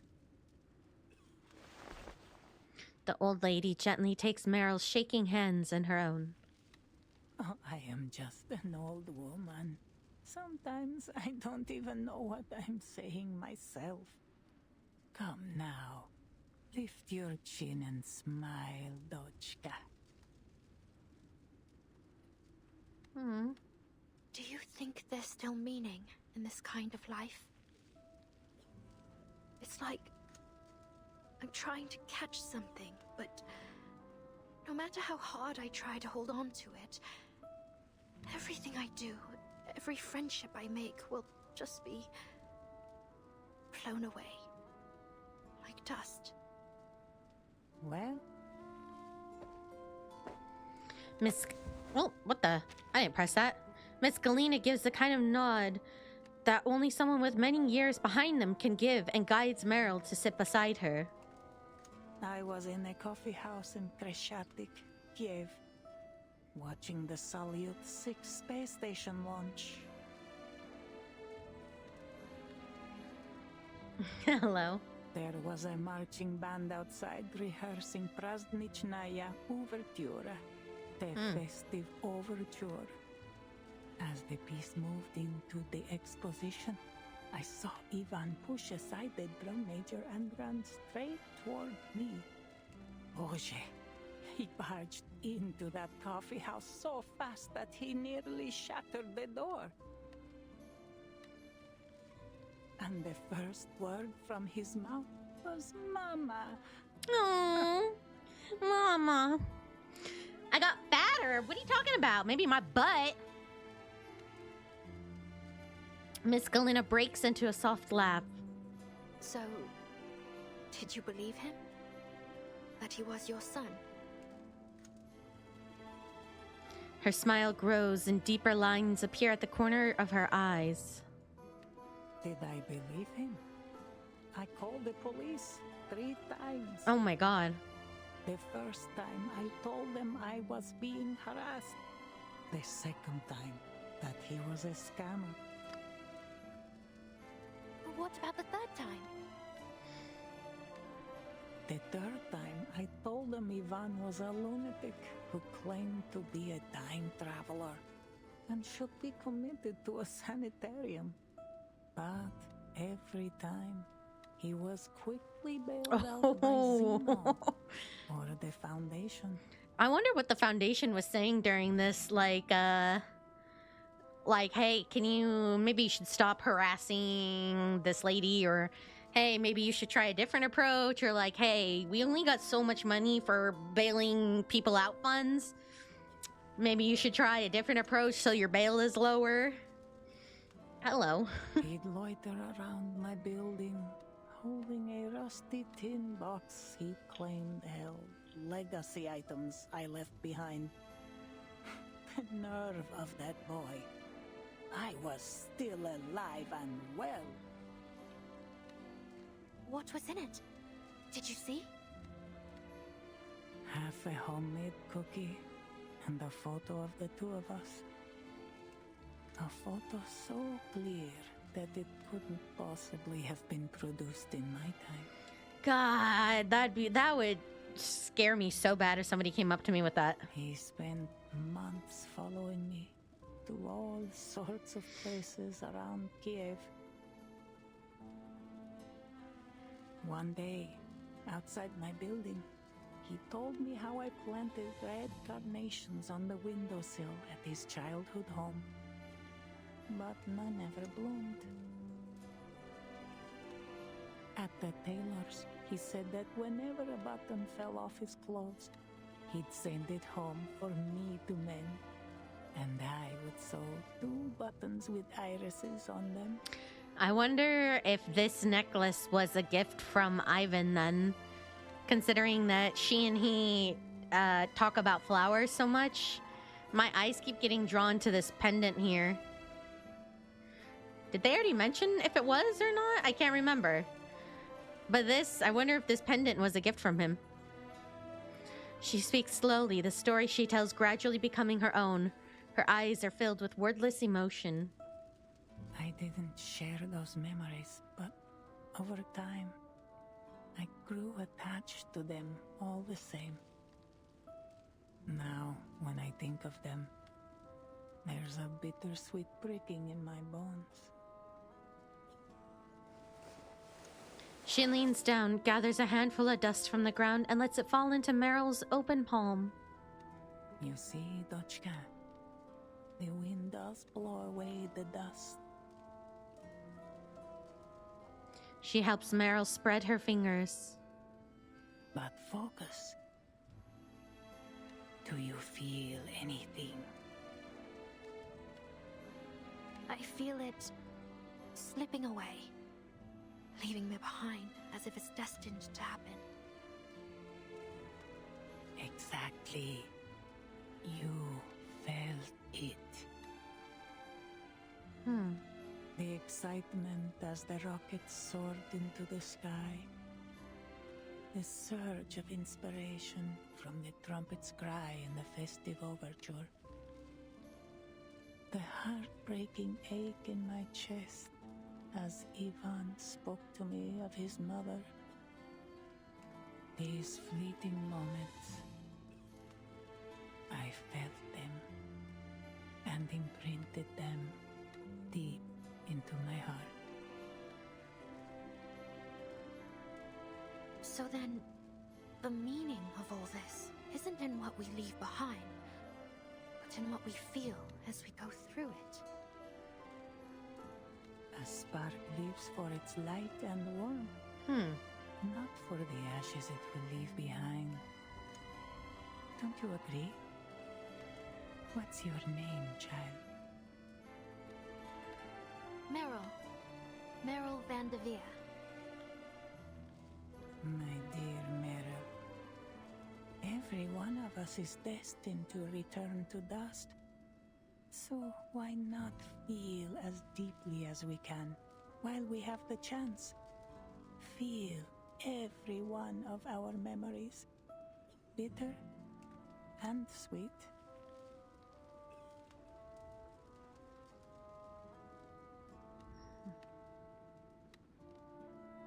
Savor and cherish each sparkling moment, even if the storm washes you away one day. Because even if you no longer feel them, someone like my Ivan will.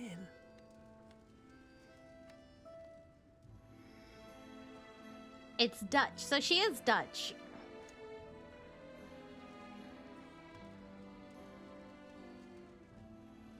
Let's see.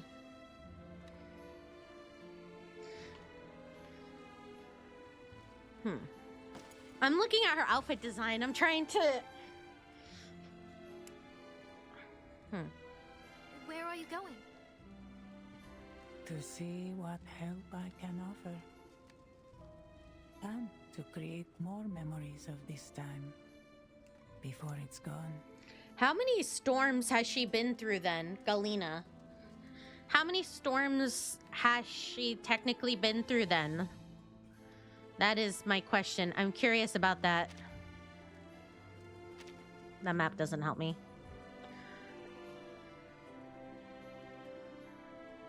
I'm curious. But I do still... Since the second storm, how many is that number-wise?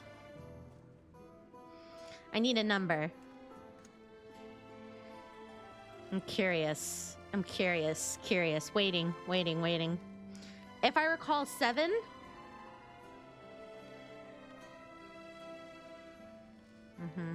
6, 7. 0, she didn't survive the first one and...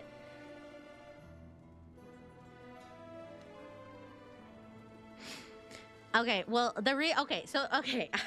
I'm gonna just throw a wild headcanon out there about about Galena's character design, and you guys can tell me if I'm crazy or not. I don't know how many storms she's technically been through, but I'm looking at her character design, and first of all, so red carnations are obviously very important, so she wears this red cloak, and then she keeps talking about flowers, which for Yvonne and her were very important. And she has this flower locket on her chest. And the reason I ask how many storms she's been through is because of all these beads she's wearing. I was wondering if this was associated with something doing with the amount of storms or something, because there's 1, 2, 3, 4, 5, 6. So I don't know if like she's getting these as a way to like track or something, but then I was like, I don't think that's adding up. But there's technically 6, 3, 6, 7 if you include the rose pendant. But I mean, just that alone, the red carnations on her coat, or not on her coat, but like the red for the red carnations on her coat, and then the flower pendant. But I'm also curious about the amount of beaded necklaces she has. That's why I was asking if we know how many storms she's been through or that she's associated with or what's happening with her, because it's a very interesting number of beaded necklaces to have. But my headcanon is this pendant is from her son. I will stick to that. Now the amount? I don't know. You guys said I'll see, so I guess we'll see, but... Meryl watches her disappear behind a barricade. She moves with the strength of someone half her age. As she looks down at the dust still trapped between her fingers. Yeah, see, I occasionally have a thought.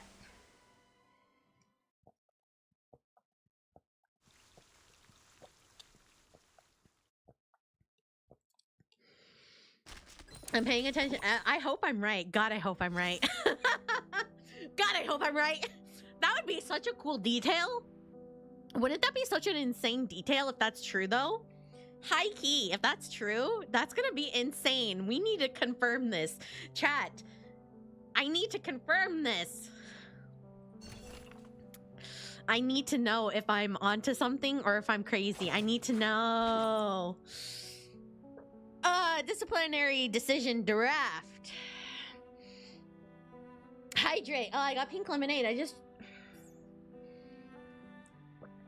chugged a bunch. We said 6, 7, so we have to ship you to Manus. Hold on, I'm gonna...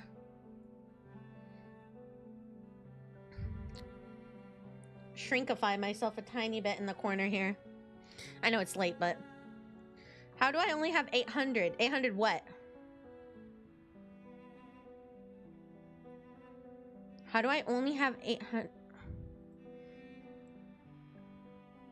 800 what? Anyways, disciplinary action for Vice Admiral Ivan Ivanovich. Oh no, I only have 800. What?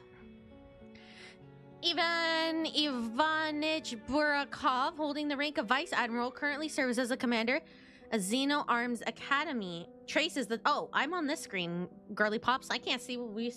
Somebody said 800. This?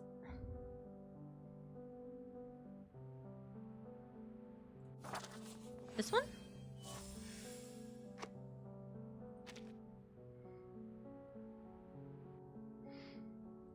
Probably because I haven't done hard mode. What? I don't know. Oh, I left the thingy. I didn't get to read the thingy. Frickin' chat. I haven't done hard mode in a hot minute, chat, and you guys made me leave that thing. How do I get it back? Crap. Why won't it let me back in?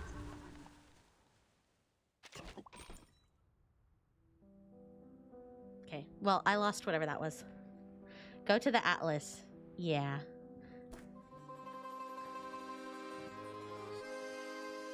Where's the Atlas? Is it this?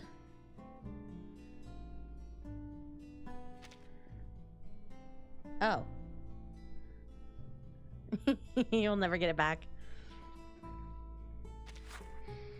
Okay. Currently holds the commander of the Xeno Arms Academy Cavalry Corps. He led the forces in Operation Abadan, Operation Baikonur Syndrome, and others during the Storm War, earning numerous commendations for distinguished service. Reply: be clear on merits and demerits. List everything. However, following the third storm, Vice Admiral Burakov deserted his post while on active duty and subsequently on multiple occasions without authorization. I can read. From superior command or consent from the individual. Brought a human teacher, Miss Galina, reply, redact the name, into Xeno headquarters in Geneva. This conduct raised serious concerns among the relevant human authorities, damaged the Cavalry Corps' reputation, and severely undermined the peaceful relations between Arcanus and humans. Unnecessary. Regarding Vice Admiral Ivan unauthorized conduct in bringing a human into Xeno Arms Academy, following the investigation by the Oversight Team and verification by the Military Discipline Department, the Xeno Arms Academy High Command has determined his actions constitute severe violations of the latest supplementary to Xeno Arms Academy military regulations. Draft.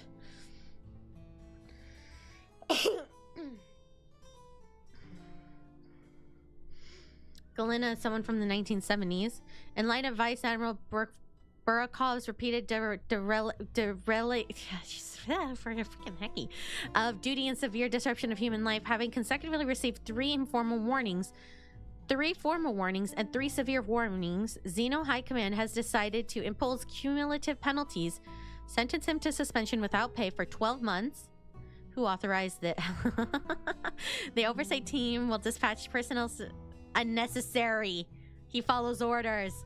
Regarding Vice Admiral Burakov's violation of military regulations, all commanders and soldiers are urged to take this as a warning, strengthen their sense of duty, and strictly uphold Xeno military discipline. Too much padding. Redraft for signature. Wait, but I still like, so following the third storm.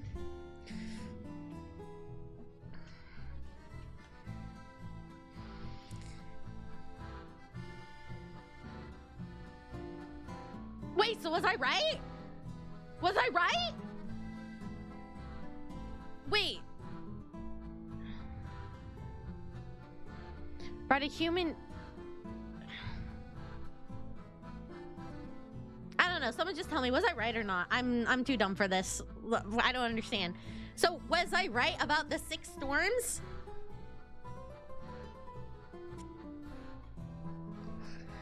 Was I right? It said that this was the third following the third storm. I don't know. You guys always tell me if I'm wrong. So tell me, was I right or was I wrong?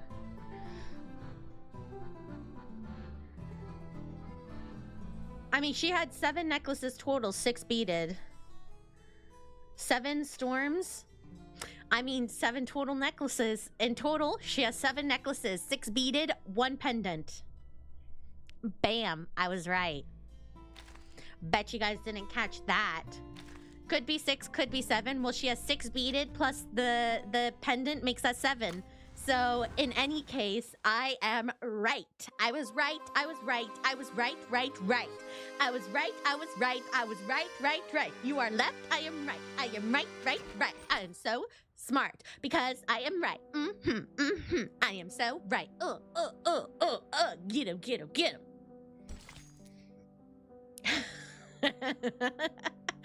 Heck yeah.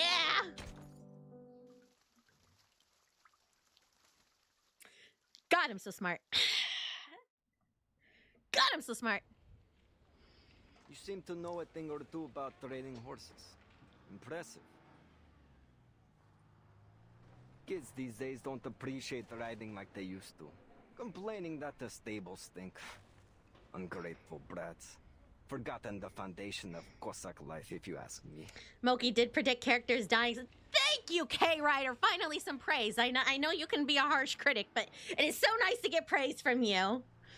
She's contradicting herself when she said she was stupid earlier. I listen. I feel like a god because I'm a goddess. Get it? I feel so invigorated right now. God, I feel so validated. And nobody else caught that but me because I am so smart. She did what now? I had a booger stuck in my brain. Sorry. Don't worry, the booger's gone. Meryl brushes her companion absent-mindedly. Oh, it's got nothing to do with me. He's been a good boy since I met him in... She's not talking about the horse. I'm kidding. I'm kidding. Andreas lowers his head, breathing warm, wet air against her neck. Hey, watch it, Andreas. Just saw you on Insta. Wow, somebody came from Insta? People watch me on there? Hello. I know one of my shorts went viral on Insta. And that's pretty much it. Maybe the medicine has effects. Oh, it does. Meryl scrambles to wipe the damp spot with the back of her hand. The young militiaman laughs. You did so good, Moki, and noted. I don't know if you're being sarcastic, but I will take it. Yeah, I was right.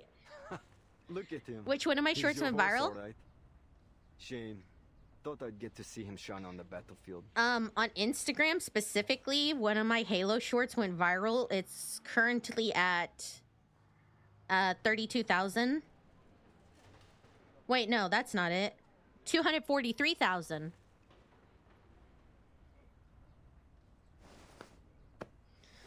Yeah. So I get constant notifications about that, and I like, do any of my other shorts get noticed? I don't know, because all my notifications are just that short. He pats Andreas on the neck and hands the reins to Meryl. Well, take him away then, before I change my mind. I am going to make a short about that necklace because I am so smart. Meryl nods, leading Andreas away with a solemn air. Thanks for taking care of him. I'll come clean up the stable for you once the battle's over. Sure. For the both alive by then. The militiaman waves her off. Right. See you. A black uniform crashes into her field of vision. You leaving or what? You know I'm serious about taking Andreas too. The militiaman had only meant it as a joke, but the reins are thrust into his hands regardless. I'll be back in a minute. Uh-oh.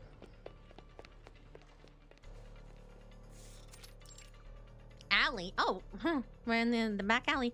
Meryl holds her breath in an attempt to slow her heartbeat. She can't be spotted. Black uniforms. But how did they manage to sneak past the militia? One instinct screams at her to run. Another quieter urge pulls her toward the sound. Each step feels like wading through a swamp. This is fine. You're fine. Just a few mana soldiers. You don't have to follow them. Just Go check if there's a breach in the barricades. Yeah, you know how I was saying we are so fucked? You'll just sit fast. No need to fight. And if they spot you, just shapeshift your way out of it. Serious comment here. I think Moki is the first one to catch the necklace thing. I have not seen people mention it in discussion, and I'm a lurker for all the discussions. Well, I was like, that's a really weird... Well, like, I was reading flowers, and then my eyes went to the pendant, and I was like, And now my headcanon is that Yvonne gave her the pendant. And then I was looking at all the pearls on her, the beads or whatever they are, and I was like, that is a suspicious amount. So I started counting them, and I was like, 6? That is a storm survivor's amount of beads to have. 7 if you want to count the pendant. So that's why I was like, wait a minute. Somebody give me a number here, because I could just be talking out my butt. I love theory crafting. I love lore, okay? I really do love lore. And no, Reverse did not give me any hints to the necklace thing. That was 100% me. But I love lore, and I love like looking at the little details and knowing that like Reverse has so many details. I think it's fun to just question everything. Even if you're wrong, just be like, hey, what does this window represent? You know, it's like your English class. Like, it's like your English class, like the curtains are blue. It's like in Reverse, it truly is like that. It's like, hey, what does this represent here? Does that kind of look like Burton's nose shape? Oh my God, it does. Like, you know, it's fun to throw things out there and see what sticks. The ground at the end of the alley is tacky, as if soda had spilled and dried there. Her boots lift with a soft, sticky sound with every step, like a mouse tenderly moving its way through an old glue trap. What are you doing here? I mean, we know who that is. She spins towards the voice, and as her nose collides with something as hard as iron, she scrunches her face. Yeah. Did anyone ever tell you you're built like a tank, Marsha? Marsha's a tank, confirmed. The knight pulls a faded, starched handkerchief from her pocket and presses it to Meryl's bleeding nose. Hold still. The bleeding will stop soon. The militiaman at the stable said you went this way in a hurry. What's wrong? Shouldn't you be with Charon? She was going to find a keyboard. Charon was awake again, but something's happened. Sorry, I didn't mean to talk. She's going to find a keyboard for Andres to play. Manus soldiers. They're here. They were gone in a flash, but I saw them go into the alley with my own eyes. That's why I came here, to check if there's something wrong with the fortifications. You sure it was the Manus, not bandits? Absolutely. There's no way I'd mistake those uniforms. This is bad. Good thing you didn't do anything reckless. But what you were doing is more than dangerous enough, don't you think? I mean, this one is obvious. Just to confirm, Galena was indeed wearing 7 necklaces, and I am including the one with the pendant. Yes. 7 with the pendant, 6 without the pendant. 6 beaded, 7 with pendant. Also, this one's obvious. I'm sure you guys know this, but like, I assume the reason they chose this symbol for her on here for medical is because it's actually illegal internationally to put a red cross even in games, because they don't want people to become so jaded to the symbol of a red cross that in a time of despair or need or war that you become jaded to the symbol. People should be able to see the symbol and recognize the red cross symbol at a glance. So that is one of the reasons why it's banned from all forms of media internationally. So that way, in times of war, people can spot it quickly and easier. But I mean, everyone kind of knows that. So, but just in case somebody didn't know that, just in case, just throwing that out there. They did that with Transformers. Yeah, the Geneva rulings. Yeah. So it's very smart that they put this symbol on her. Meryl just rubs her nose. Marcia pats her head and then scans the narrow alley Meryl pointed out. That alley? But the exit has been sealed off. The militia even made sure the windows on the sides were locked tight. It's a dead end. Listen, I'm not trying to get ahead of myself with the fact that it's just I saw it a while back and I thought about bringing it up last stream, but then I didn't, and then I was like, you know, there's probably one person watching who's probably wondering why they put that symbol on her, like why that one and not just a red cross. But it is quite interesting, the fact that, you know, they of course didn't get internationally sued. Good job. Crushed moss and lichen lie underfoot, a rarity in the city, but in forgotten corners like this, life will find a way. A scrap of gauze lies in a damp corner. Ew. This blue-black liquid. Ooh. I think I've seen it seeping from their mask before. The man is goop. And there's blood. The man is goop. Slightly oxidized, but the loss looks heavy. Some of them must be seriously injured. Injure them more. Smells like carbolic acid. Unusual for the Manus to use it on wounds. They prefer natural salves. You can usually only find disinfectants like this in large medical facilities. Wait. They must have been to one recently. What? But how? They must have used some trick to get in unnoticed. But there's little point in dwelling on it now. There are 2 big medical facilities in this district. The nearest one, Pakrof Children's Hospital, and the sanatorium 2 streets down from here. Ah, we know Manus loves the sanatorium. Meryl, I need you to tell the militia and the Griffons to send men to both locations. The Manus soldiers you saw could be hiding there. Understood. What about you? I'll go check on the kids at the children's hospital. I have to make sure they're safe.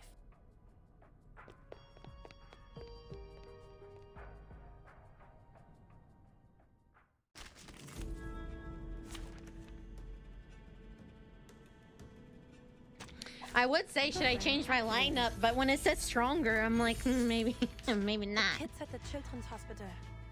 I've got to get to them before the Manus bring them any harm. By the way, I do have a Flutter page. Should I be building her? Is she the one that's the new meta, quote unquote? I know we're not meta people, but are we? Am I going for the meta? Are we metaing? This is gonna be fun. I'm gonna pull for Charon, or not Charon, Igor. Why did I say Charon? I have Charon. I'm gonna pull for Igor when he comes out. Because of plus AP, she's really good, yeah. There they are. I mean, I haven't really looked into Requesting support from any available ground forces. Igor's team metas, but I'm curious.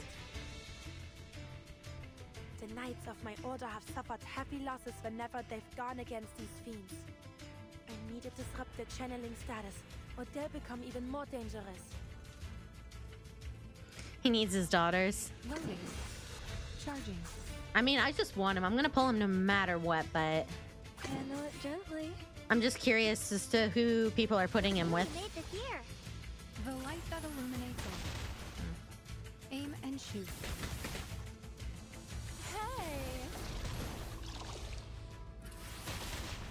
I feel like we have to keep Eternity because we were talking about her tarot card today. Pride goes before the fall. I've been there. You'd better take it. I love her. She's so beautiful. God. I wish she was my mom. Just pull for Ziadi because I will. You know what? I will. By a shattered window, a nurse shelters a group of children. Oh, huddled in a corner. Uh-oh. Their arms in plaster and their heads bandaged. Igor goes with Muldir, Lopera, and Marcia. Oh, great. Everyone I don't have. Perfect. I will reject the meta yet again. Why won't you let the children go? You've already taken all the medicine. What more do you want from them? Didn't I already explain this to you, human? Bring the newest generation of Arcanists back to their rightful home. If it's a hostage you want, take me instead. She spreads her slender arms wide behind her like an umbrella over the children. Her nose is bruised and her lip is split, but her eyes are steady.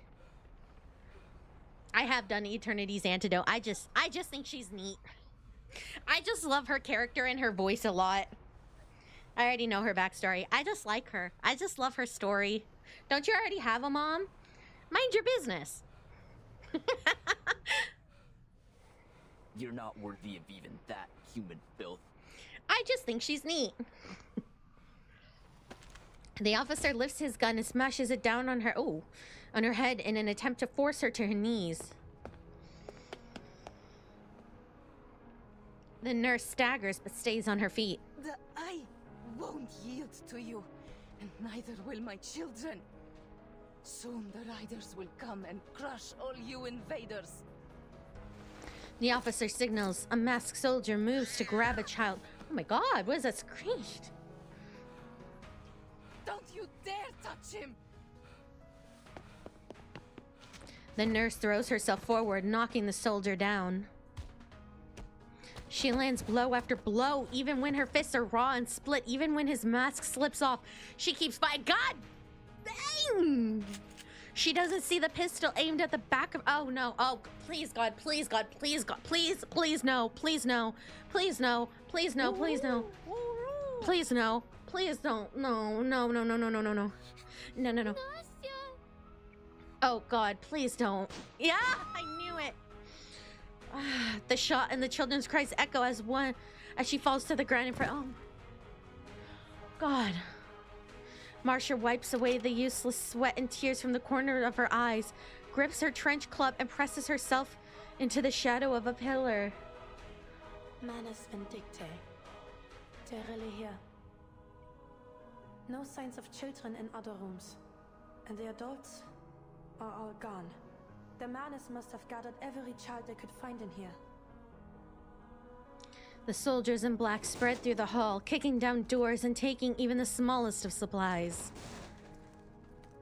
Only one officer stays, his gun still trained on the group of children as he moves towards Marcia's hiding place. They have been abducting Arcanus from the villages. But to think they'd even lay hands on children... Alright. 10 steps away from me. 5, 4, 3...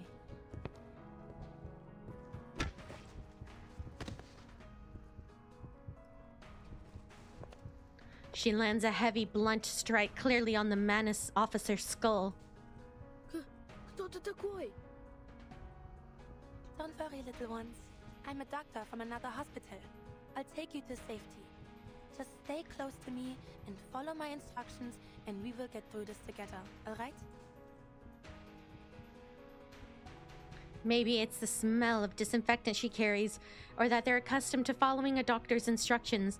The children trust her quickly. All right. Hey, it's gotten a little quiet, don't you think? We should go check on the boss. The soldiers halt their search, turning with weapons raised toward their fallen officer. Come, get inside. Marcia crouches down and guides the frightened children into a small storeroom behind the stairs. She slips in last, swiftly closing the door as footsteps approach. Will Nastya be okay? Marcia has no answer to this question. Oh, she takes off her cloak and drapes it over the children's heads. Oh my god. I need you to stay here in this room and be completely quiet no matter what happens. Like a game of hide and seek. Easy. Can you do that? Oh God, this is horrible. Jesus Christ. Oh my God. Yes. She rubs their shoulders through the cloak and slows her breathing to steady her own racing heart. Her arcane skill smooths her frayed nerves, returning her focus. Mary will bring help soon, but there's no telling how many Manus are here. The best course of action is to hold this room. Are you in there, sir? We better get going before Zeno and the militia find... Huh? Sir! Sir! In the shadows, the soldier finds his commander on the floor. Damn it! Those little brats knocked him out! They can't have gotten far! Search the room! It doesn't take long for them to find the sealed door. Door's locked. Call everyone over. We'll smash it open and drag those brats to the ritualist.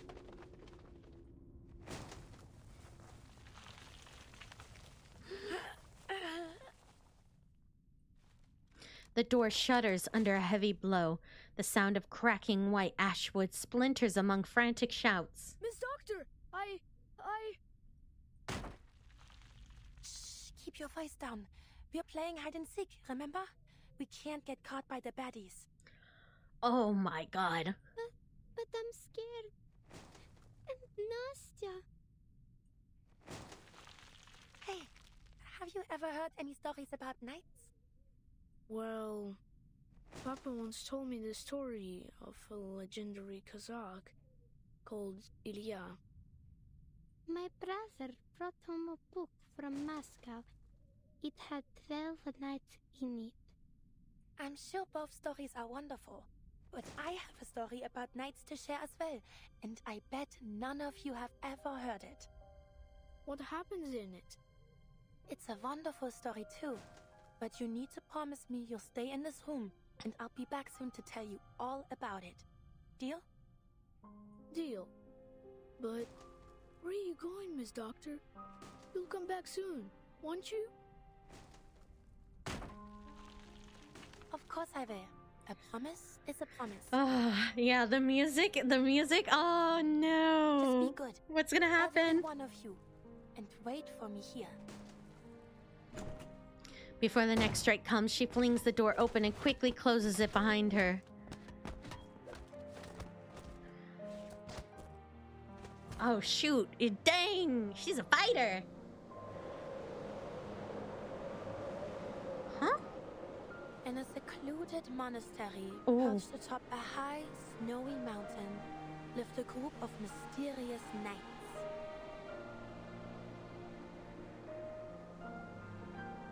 Their swords glittered like gleaming silver when they fought across the frozen fields, their helmets and pauldrons coated in dazzling white frost.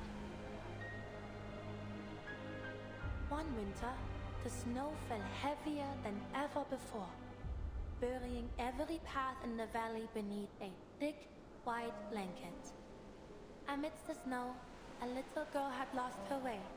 She wandered all night seeking help and shelter, but all she found was the endless white around her.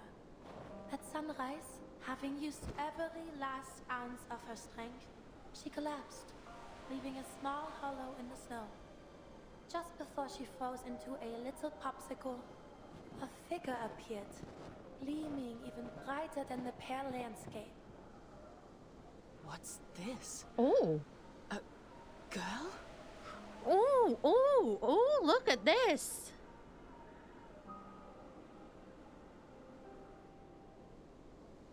Oh, merciful Lord. I thought it only a stray fox. It seems my trip to the valley must be delayed. Come, child. Lean on my back and hold my hands. I shall take you back to the monastery and get something warm in your belly. Worry not. I shan't have you die on me. Wow, a knight in shining armor. I know, that is, oh my god, I love Thanks it. to this kind-hearted knight, the girl survived. To her, the monastery, which nursed her back to health, seemed like an impregnable fortress that even dragons dared not approach. After years of training, the little girl grew to become a capable knight, just like her rescuer that winter night. But then, war.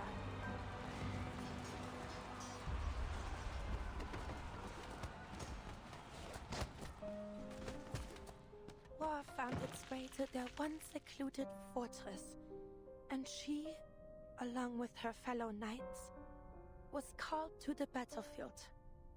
Forced to fight, and after taking one life after another, doubts began to grow in their hearts. They were welcomed to the glamorous halls of the royal palace and praised for their skills, their slaughter. But for these noble knights, those words were not praise. No. They were wounds to their dignity and honor. We were fighters, yes, We raised banners and wielded swords, but we weren't. Oh my god. Meant to kill.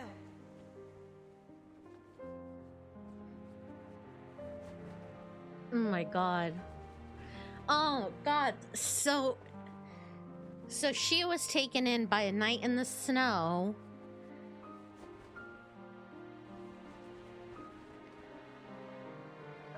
Wow. We were never meant to kill. Fighters, not murderers.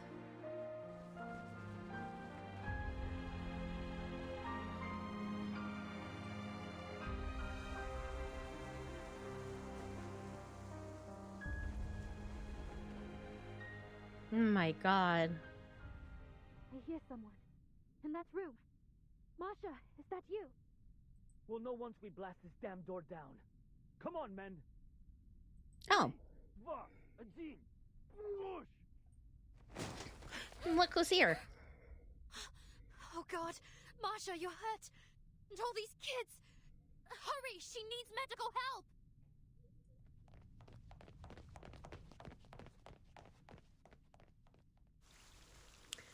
Wow, her backstory is crazy.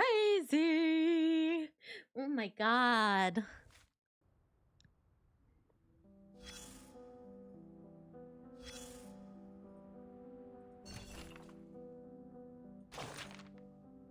Marcia, can you hear me? We need to get her to a hospital now. We are in a hospital. You don't just stand there. Take the children to safety. The rest of you find a doctor. She's lost too much blood. I need some bandages. Dang it. If I'd come along then we'd have 2 casualties on our hands. A knight turned medic because of their beliefs. She's so interesting. Did I cry? No, not yet. What would you do? What would Marcia do in this situation? Calm down, Meryl. Think. What would Marcia do? Are you done? She's bleeding out. What do we do without any goddamn bandages? I've got it. We can make a tourniquet with what we have. Tear these rags into strips.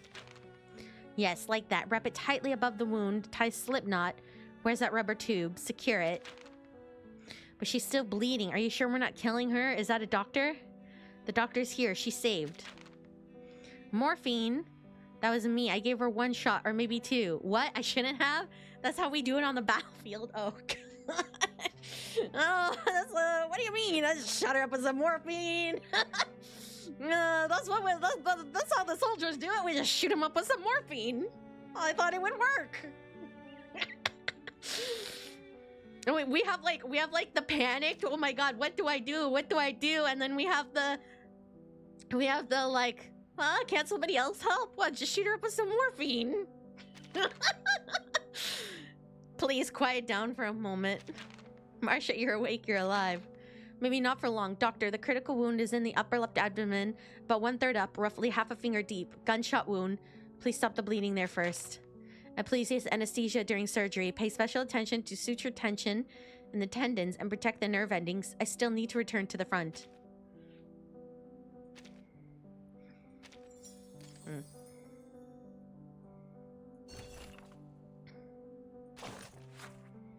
A telegram to Cavalry Corps headquarters. Subject, enemy nighttime infiltration and assault. Summary, beginning at dawn today, enemy forces infiltrated our southwestern defensive perimeter through unknown routes, intending to sabotage rear medical infrastructure. Our forces, with support from the Griffin Legion, successfully contained and repelled the infiltrators. The Southern District Medical Supply Warehouse was breached. 25 crates of medical supplies, including morphine and bandages, were confirmed lost. The 7th Block Militia Company defending the facility suffered heavy casualties. 59 killed in action. The facility is non-operational. Eastern part of the Western District, our counterattack succeeded with support from the Cavalry Corps medical personnel. Pockgrove Children's Hospital was secured. The following supplies were recovered: surgical instruments and medications, 33 crates. Children's clothes and bedding, winter, 4 crates. Medical equipment, 3 crates of incubators, 10 crates of steam inhalers and other devices. During defensive and counteroffensive measures, the 3rd Street Militia Company sustained 23 killed in action. Hospital medical staff sustained 10 killed in action, and the Foundation medical personnel sustained 1 wounded in action, critical. Southern part of the Western District, enemy assaults repelled by Igor's Griffin Legion and main militia forces. The sanatorium remains intact. Medical assets and wounded successfully secured. Detailed inventory of recovered supplies is undergoing final verification. Will be submitted with a supplementary report. Current status, city defense elevated to maximum alert. All critical facilities have received reinforcements to security. Request, militia forces urgently require resupply of lost medical materials, particularly analgesics and bandages. We respectfully request that the Cavalry Corps Command provide material assistance and facilitate logistical transport. Nice. The cavalry.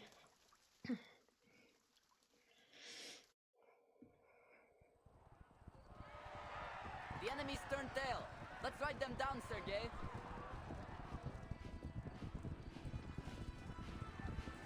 From horseback, the rider has a clear view. Upstream to the northeast, a few black figures are fleeing. They're running? Are you sure?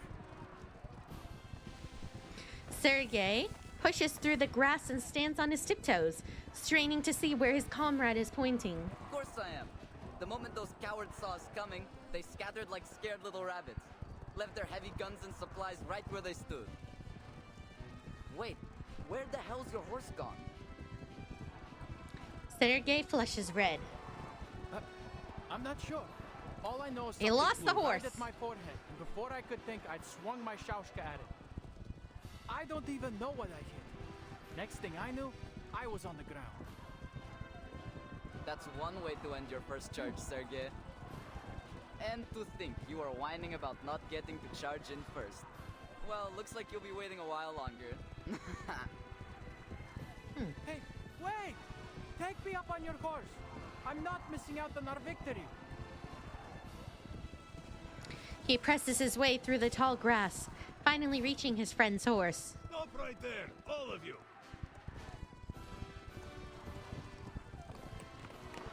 A rider on a tall horse cuts off the chase.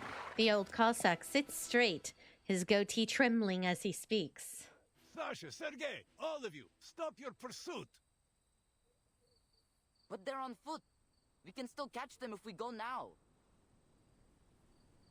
This order comes from the commander himself, so do as I say, or I will haul your disobedient asses straight to his feet. Fine, fine. But why? You fought all kinds of battles, Yuri. What do you think? The main force probably hasn't caught up with us. We would be exposed to a counterattack if we move too far ahead. But what about the stuff they left behind? Are we just going to ignore it? For now, it is not like the ravens will swoop down and snatch them up. I mean, he's got a point. How smug am I? Not very. Not yet, again. My smugness has died down. Then, shouldn't we just grab their weapons first and then wait? We have been fighting for hours. Head back to camp. Catch a breath and a bite to eat while you can. For you and your horse.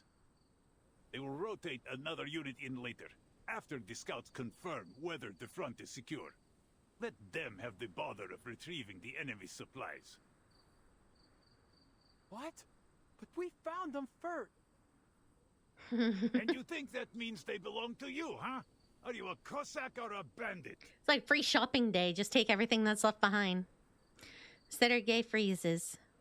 I'm no bandit. Then stop thinking like one. Leave the supplies for now. We must return to camp. Aw, bye, K-Rider. But my horse is gone. Oh, the horsey! First. Not the horse. Stop your whining now, Sinok. I spied your Sonny. horse wandering off toward camp. What? He ran back without me? How could the horse betray me? Am I a bandit? Yeah, I would take everything. Free stuff. Yum, yum. I would take it all. I don't care. I would disobey orders to go take free stuff. Are you kidding me? I love free stuff.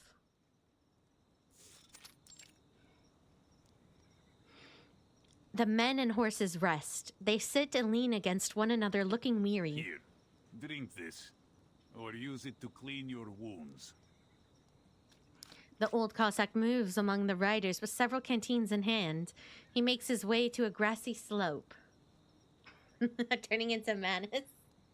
No! Hey, watch your step, Dada Yuri. You nearly stepped on my foot. I just like free stuff. Sergei rolls over on the ground. The old man offers him a canteen. Here's your Sanok. Cleaned it 3 times myself. Drink up and be grateful. Sergei reaches for it and winces. I didn't feel anything after I fell off my horse, but now... The old cavalryman's goatee twitches. He takes a seat on the grass beside Sergei. Your first taste of battle. How does it settle with you? His voice is gentle now, not as sharp or scolding as it was on the battlefield.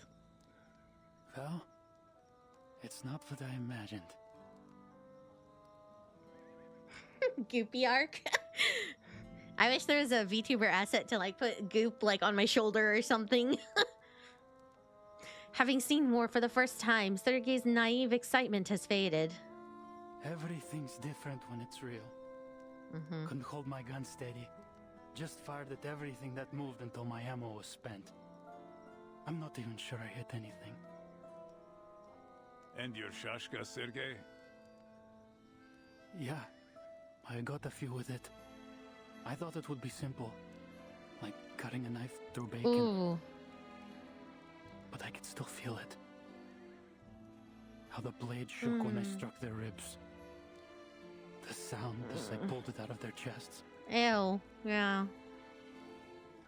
Amid the snores of his countrymen, Sergei keeps his voice low. I think I'm going to hell after I die, Tete Yuri.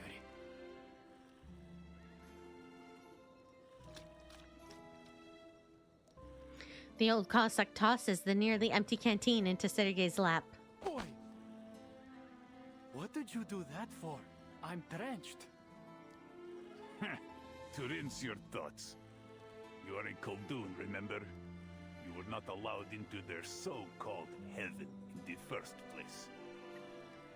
What would heaven look like to you, anyway?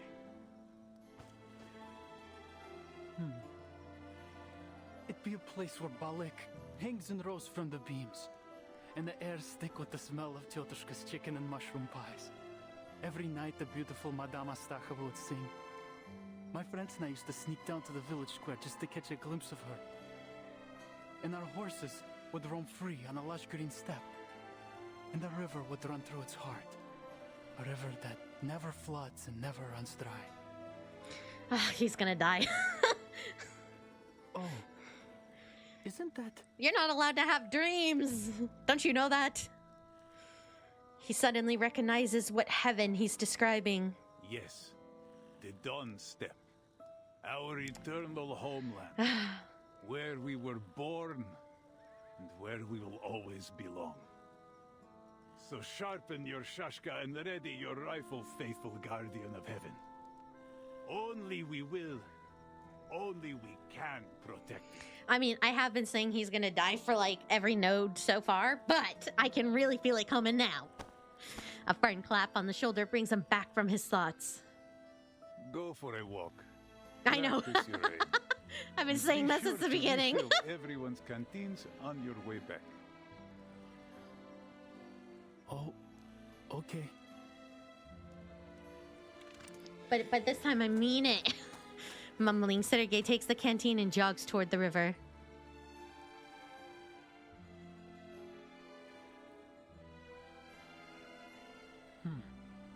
How can I become a sharpshooter like Daddy Yuri? Sergei lifts his rifle and tilts his head to aim. A moment later, he lowers it, frustrated. Something's wrong with my stance. If I hold a gun like this, the horse will throw me off again. How does the Colonel do it? She won the Xeno horseback shooting contest 3 times in a row. He tries again and closes one eye, picturing himself a star on the steppe. Yeah, relax your butts. Yeah, that's it. I think I've got it now. A few ants crawl across his sights.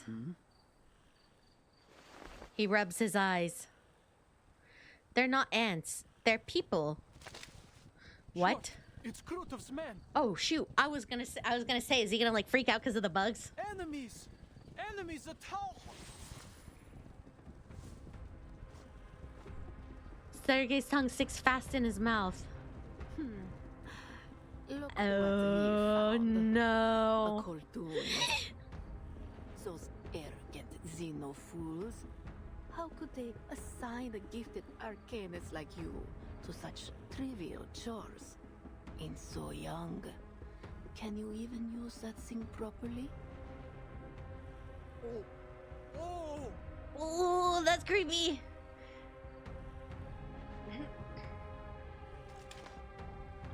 He swings his rifle towards the night sky.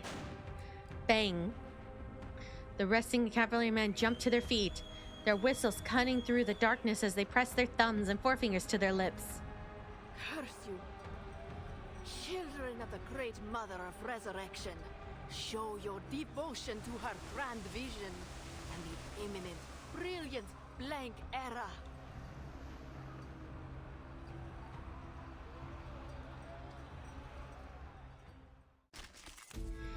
I was low-key thinking, should this be the last chapter? But here's the thing. I wanted the last bit to end on talking about the experiments in the room with Erd. But is there more lore that's gonna come out, or can I work with what I have so far?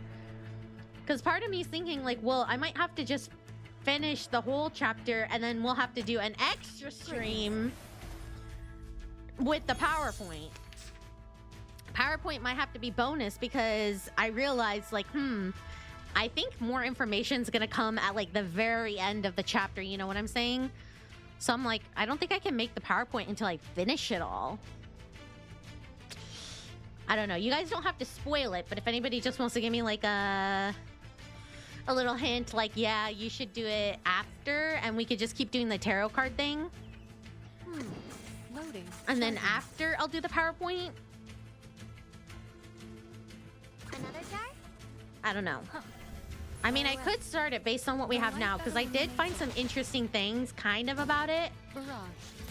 The PowerPoint would take a whole... Okay, then I guess we'll have to wait it. Because I'm like, I have a feeling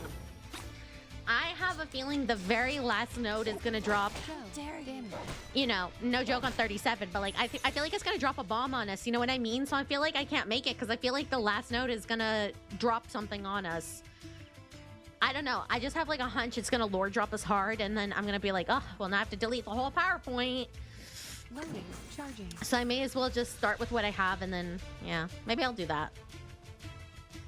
It's newly made. Maybe I'll do that and we'll just keep doing the tarot things for now.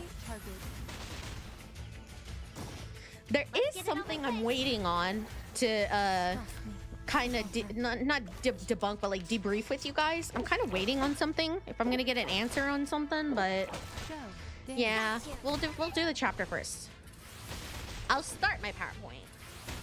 Not the 37 straight. Listen, I hate that I find it mildly funny, but just like the image of like her face is like a bomb drops on her and it's just like, they dropped a bomb on 37? An entire stream to do like, okay, we'll change the plan a little. We will change the plan. Lucy, you go first because I love you first. I love you more, so you go first because you're my favorite child. That was certainly a choice. What's this PowerPoint thing? I'm gonna make a PowerPoint going over the lore of the Amber Room and what it is, what it means, and I have found some interesting facts that may be tied to the inspiration Reverse took from. I did a little bit of research. A little surprise. A comparison PowerPoint. Pride goes before the fall. I've been there. You better take it. Gunsmoke filters the light as dawn breaks. At every 5 versts, the maximum relay distance from the cavalry field radios, the steppe is torn by gunfire and the cries of men and horses. I started saying spoiler bombs. Thought you'd outflank me from the left bank and cut off my supply line? Ivan Ivanovich, I almost thought better of you. You know, in a way, his name is Ivan. It's very interesting. What does it mean? I'm kidding. Even in this era, cavalry have outlived their use. He has 2 first names, if you take off the rest of his last name. Not far off, a manus ritualist counts the knight's catch, murmuring steadily to herself. 11, 12, 13 arcanas in total. But the unit we sent into the city has gone silent. Already dead, likely. The ritualist seems pleased. She nods and curls a finger. An invisible chain seems to clamp around his neck.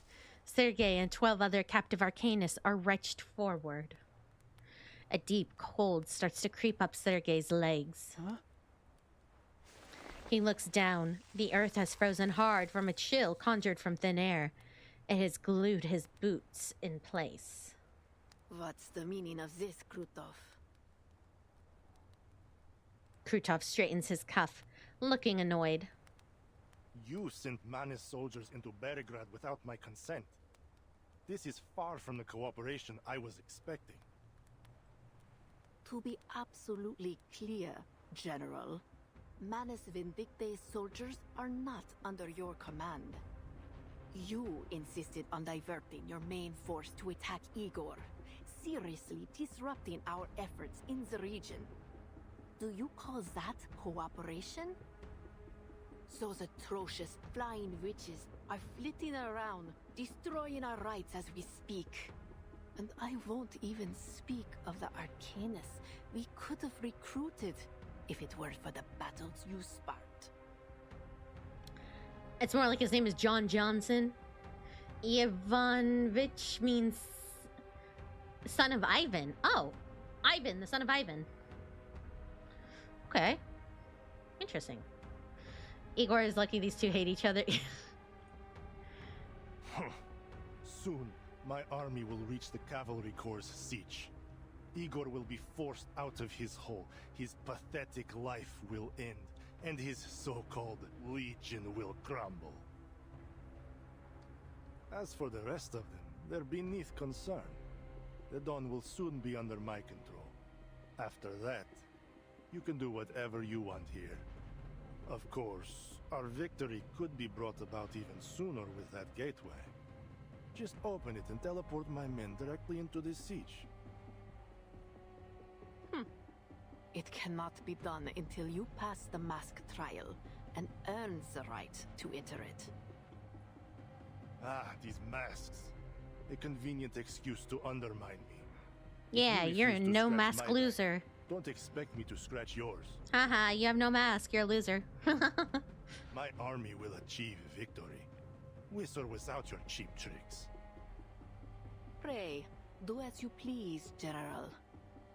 Now, would you allow me to return these Arcanas to her embrace? Krutov sniffles and waves a hand. The frozen ground holding the prisoners begins to thaw. Deal with the injured humans while you're at it. They're no use to me. My pleasure. The ritualist pulls a bottle of smelling salts from her sleeve. Blow till thou brass thy wind. Oh. I mean, it wasn't as mystical as some of the other arcana spells said, but I mean, you know, it's cool. Bitter powder scatters on the wind, swirling and twisting among the captives. Blood boils in their veins, their eyes, hearts, and minds tuning into a strange rhythm. Sergei's thoughts have never been so clear. A wild excitement grabs him by the neck, willing him to turn toward his captured commander. Oh, shh. Oh my god, what the frick is happening?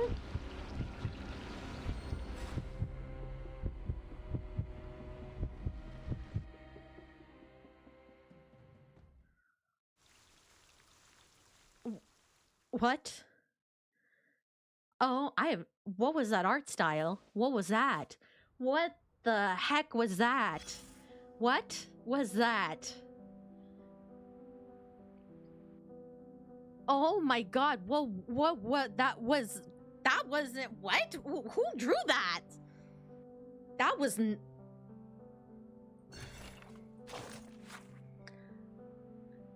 if you saw my short, I can't pronounce this word. Picresma tree extract and its preparation method abstract. This project concerns the Picresma tree extract, Picresmine, and its preparation method is a I can't read. Medicinal tree found in both wild and cultivated settings. Its roots and fruits possesses medicinal value, with the primary active extract being a fat-soluble resin. The primary pharmacological agent in Picresma is picresmine, which activates cell throughout Arcanus brains and bodies, and has shown no observed dependency effects. Oh, the Laplace Scientific Computing Center Medical Technology Division, the LSCCMTD, has included it in the Pharmacopoeia. Jesus Christ, I can't freaking read. Experimental findings indicate that the standardization Picresma extract picresmine exhibits toxicity to tissue cells in both the brain and body of individuals with less than 1/4 arcane lineage. Interesting. This toxic response may correlate with specific metabolic dysfunctions in such populations. Single high-dose administration or prolonged intake of freaking Christ carries a significant risk of cardiac failure. Consequently, it's getting so late, chat. I can't read. Prohibited for use in pharmaceuticals intended for humans or mixed blood humans. Okay. To achieve the project's technical objectives, primary extraction procedures are outlined below. Material sorting, washing, drying, grind. Okay, so this is how they make it. Take a rest.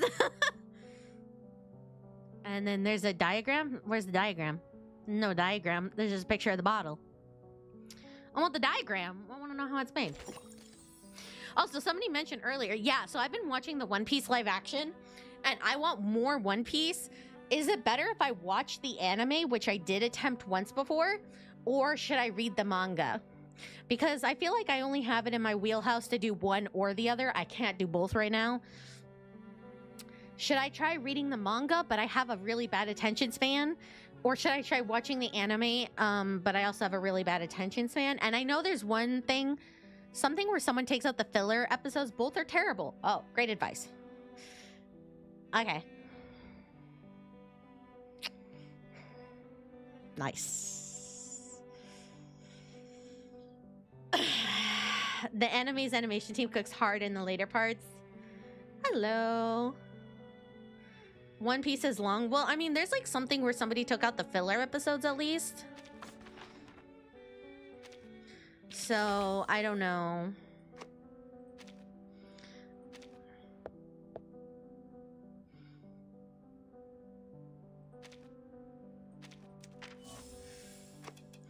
Maybe we'll do one more.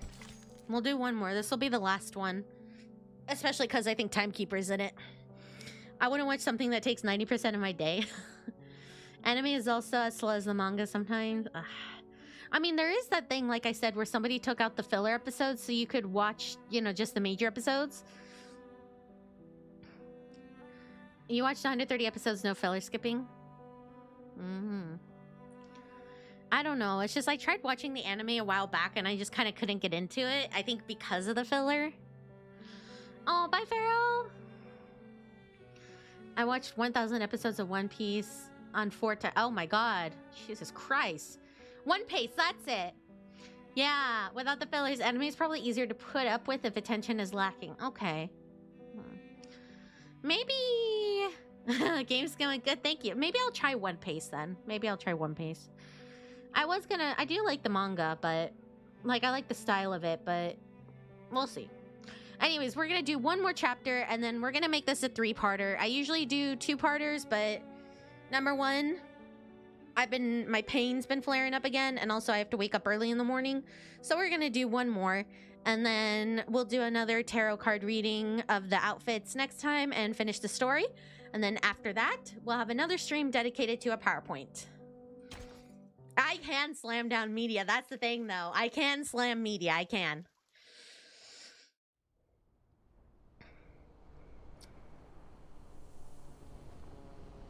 I don't know if this will be a good node to end on, but we'll see. The flight unit makes a slow descent as they circle above the plains. Their temporary captain remains lost in silent thought. There was nothing at the coordinates Igor sent us. Do you think he lied to us, Lieutenant? That's true. I've been watching Two Broke Girls, but then I'm kind of like getting over that as well.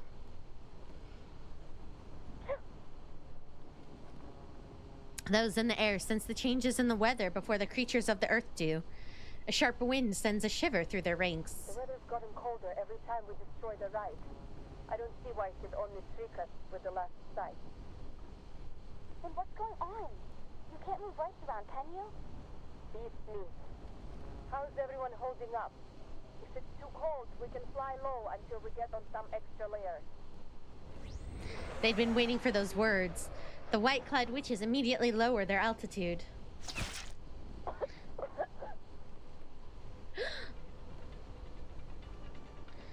Her mouth falls open, her eyes wide as blood gushes from the hole blasted in her neck. Her aircraft spirals out of control, flinging its lifeless pilot from its back.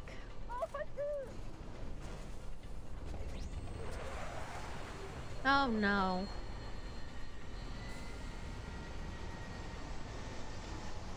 Lilia plunges into a near vertical dive, catching the falling witch before she hits the ground.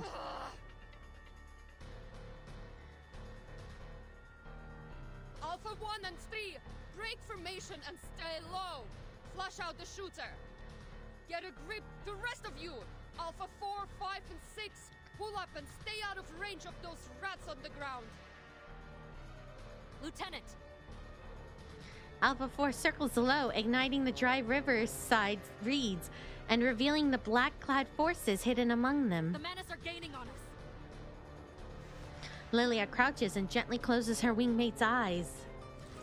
She grabs Red 38 and stands, the fire of burning reeds blazing in her eyes.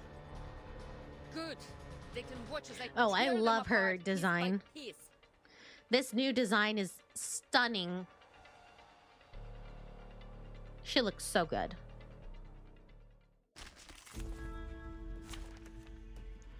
You know, I'm gonna take her out just because she's a little bit slow. A forest party. She's a little bit slow. I wanna fight a little bit faster. Agreed. Loading, charging. What's this? A little surprise. The light that illuminates. Witch Lily skin win. I know, right? The hat is so good. She looks so good.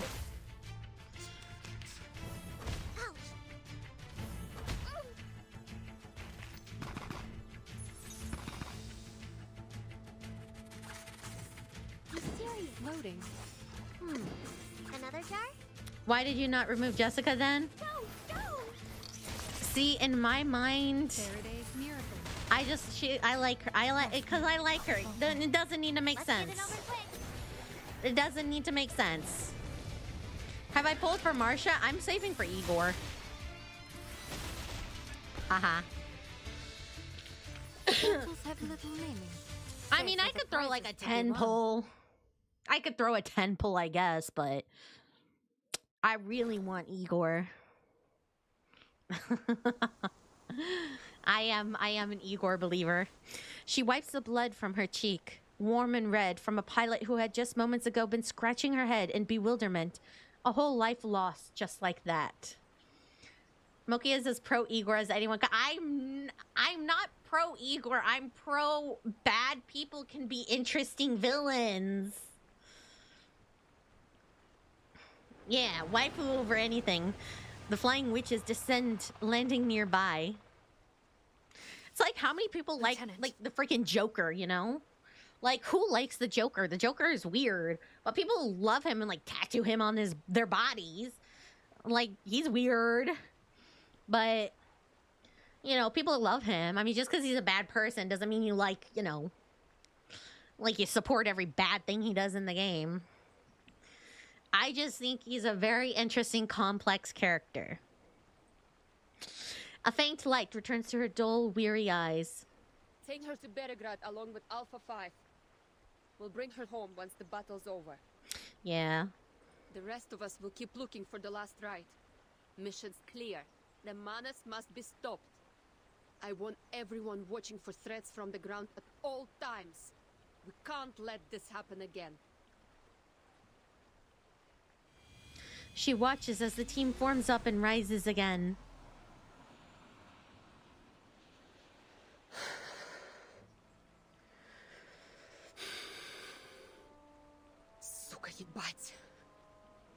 Sukaliblat. Only when they disappear to the clouds does she let out a deep sigh, her back sinking as she buries her face in her hands.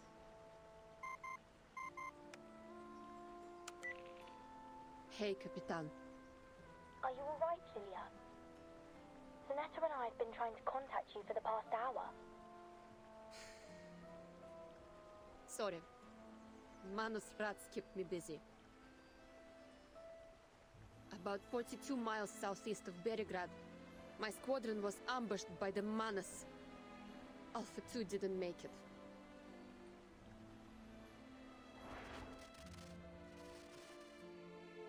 My condolences. This is very cute. A heavy grief and anxiety hangs between them, the silence only deepened by the moaning wind outside. We've got some bad news of our own. Around midnight, the command post lost contact with the frontline cavalry. We haven't heard anything from Beregrad either. Scouts reported flares upriver. There may yet be survivors. A flight unit's eyes would tell us for certain. I'm on it. What about the city? Igor stands up from the sand table. My soldiers are responsible for the city's defense. I will go there myself to assess the situation. Okay, that's very brave of him. You promised to stay in the sitch, Igor. A promise I intended to keep. But as you can see, we are struggling on multiple fronts, and our enemy remains hidden. We all know this coalition's collapse is imminent. We must act.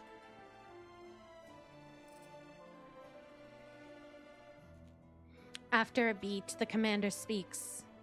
I'll lend you a horse. Appreciate it, but I will need more than that. What is it? This. Oh! Igor reveals the arcanum suppressing runes on his arm. Always offering a devil's bargain. Another clause in that twisted code of yours? The static from the communicator fades, leaving the tent in a dreadful silence. Not thinking of playing with your fireflies again, are you? Beregrad is unlike that battlefield. Tens of thousands have stayed in the city. Raining fire from above will do us no good. No. No. He looks down at the jar in his hand. The fireflies inside flicker and flutter. I will take action only at the right time and place. Our goals remain the same, to win this battle for everyone.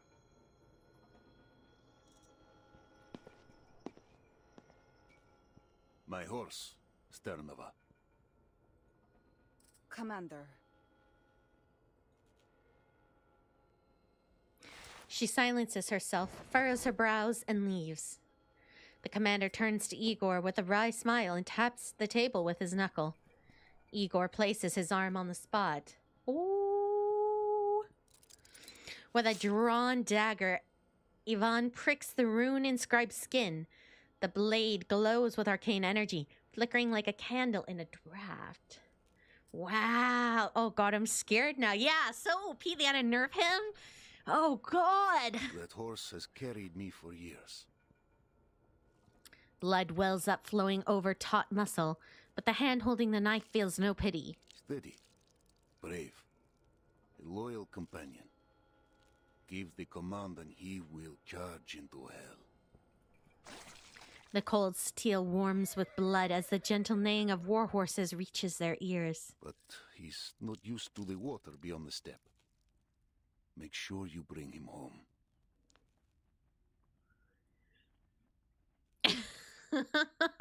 Becoming a dead fake. What, Igor? Wait, is that short? Was that short? That was short, right? I can't one more it. I can't one more it. Let's do a 10 pull. Let's gamba.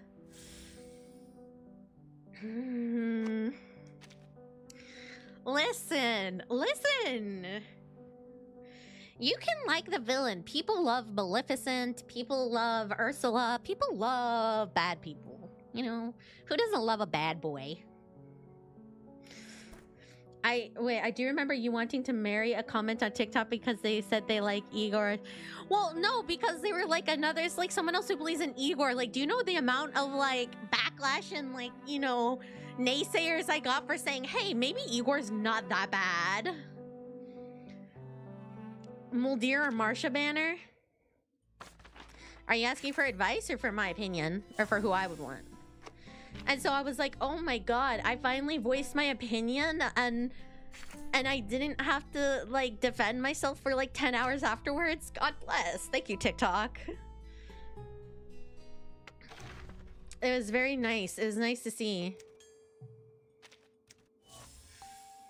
People love Arcana but hate Igor. People love Arcana. They love Constantine. They love all the bad people, but the line is drawn at Igor. Find that suspicious. We're not getting into that. I don't have the energy to get into that today. Okay, am I pulling for Marsha or Muldir? Muldir is best in slot for Igor. Oh, God.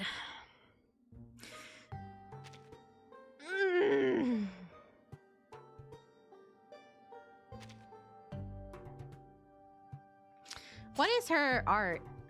Oh.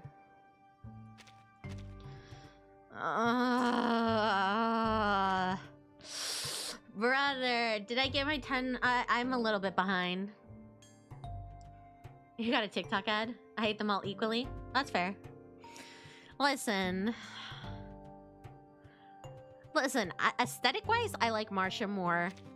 But I would like to build it. I would like to build a good team. I would like to, you know, I know, screw the meta, but I would like a synergetic team. You know? Okay, let's pull, because I do want a synergetic team, you know? Yeah. I want a team with synergy. I might not even get her. Let's just see.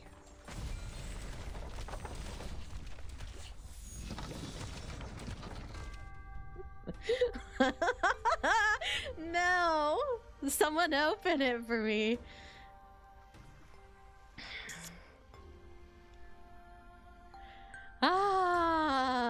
Can we just can we just stop? Cut the cameras. Dead ass. Cut the cameras. Please. I don't know if it was my 50-50. I don't know. Please. God, I can't. Oh god. Okay.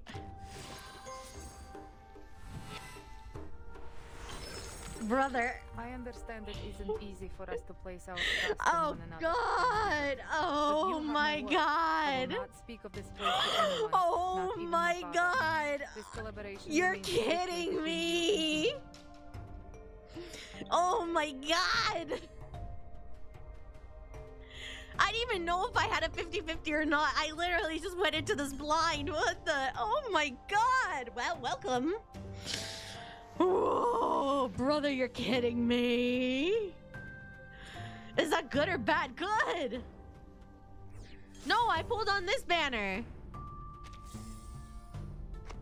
I pulled on Muldir.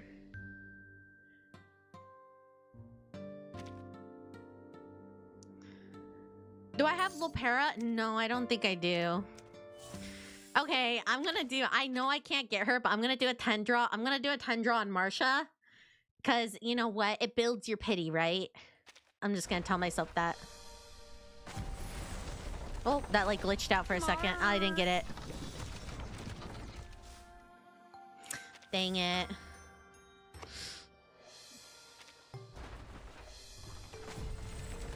I'm just gonna waste all my pulls on her. If anything, it builds my pity. This place is quite different from where I used to. Okay, last pull. Yeah, that would have been cool, but... Hello, I'm Lisa. Wow. Where is she? You guys were asking if I had who? What was it again? You guys were asking if I had, I forget who. But I have Flutter Page. Oh, poof. She got a gun on me. It's you. Support riposte, Moxie. My apologies, timekeeper. Oh, Lopera. It's hard to unlearn. Yeah, no, I don't think so. Why did she keep... Does she do that every time?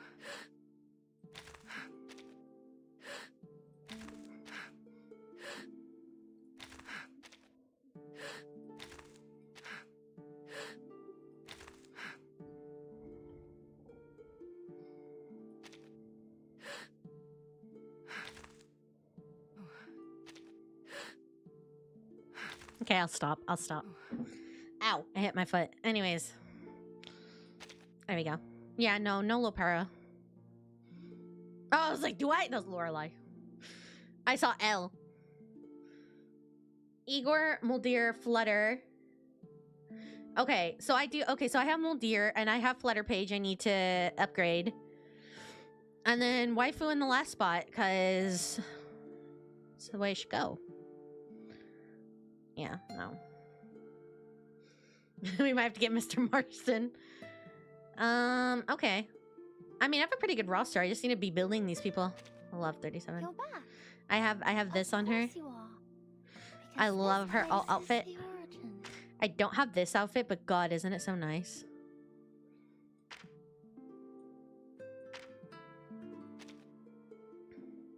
Igor, Melania, Muldir. No, wrong. Any sustain? Cross that off. Any waifu. Guys, have a waifu in your meta. Come on. Do it for the waifu. Okay, I'm leaving the story there for today, and we got a pretty sick pull. Oh, hi, Karen. Oh, you're in your little house. 19 Zio. Very nice. Yeah, see, I have Reunion in the suitcase, which I don't understand, because I have played not that long ago. I streamed it. I think it was from a while ago that I still have it, but... I only have husbando. I mean, Charon is my husbando. Death does not come as a ferryman, and there is no river to be crossed. It comes simply as the end. If there is any meaning. It does feel weird to not be playing for like 6 hours straight. Exactly, if you don't have a wife in laws. It does feel weird to not be playing for like 6 hours straight, but we're gonna do the last stream, and then, like I said, I have a feeling there's gonna be a lore bomb right at the end. So I'm gonna wait till the very end, and then we're gonna do our PowerPoint. So we're gonna be probably playing this early next week because the new one comes up. Thank you for the stream. Good luck pulling for Zaddy. When does this thing come out? Maybe I shouldn't have just wasted all my pulls. When does he come out? There was like 9 days left on the other banner. When does his come out? Now he's shattered. I can fix him. I can fix him. 27th-ish? Okay. We'll probably play before that so I can get some more pulls back up again. Okay. We got some time. We got some time to get our pulls back up. Yeah, we got some time to get some more pulls ready. But yeah, we're gonna, we'll be finishing the story next time. Probably with no PowerPoint. Whoa, why is mine in Chinese? My launcher, when I hover over the X, is in Chinese or Japanese? I can't really tell. I hate that I just said that. Why is it not in English? Why is the X button when I hover over it? Why is it not in English? That is weird. Huh. Does that happen to anyone else? That's weird. Zaddy Hardian will come in 10 pulls. I hope so. I really hope so. I really, really hope so. I only ever do I wasn't expected to be, I mean, my game's set to English. Does anyone else play in the launcher? When you hover over the X to close the launcher, does it come up in another language or is it just mine? I don't know. That's odd. Yeah. I don't really have much to say. I'm very sleepy today. And if you guys follow here or on my social media, we'll be posting my schedule soon. My schedule for the next week, we'll be doing that. And so if you want to know my schedule, I post it on YouTube, Twitter, and in the Discord. His daughter heard you praising your dad, so she came home early. Oh, God. You guys are, like, making me into, like, the, like, textbook, like, Igor lover. And I'm like, listen, I like his character. Not that much, but, like, I play on Steam. Man, I use launchers for everything. Everyone uses Steam. What happened to using good old launchers? You know, from the company themselves. But yeah, come to our Discord, hang out, follow, like, comment, leave giant arrows on your thumbnails. That was a reference from earlier in the stream. Yeah, I'm very, very sleepy. I'm so tired today. I don't know why I'm so tired today.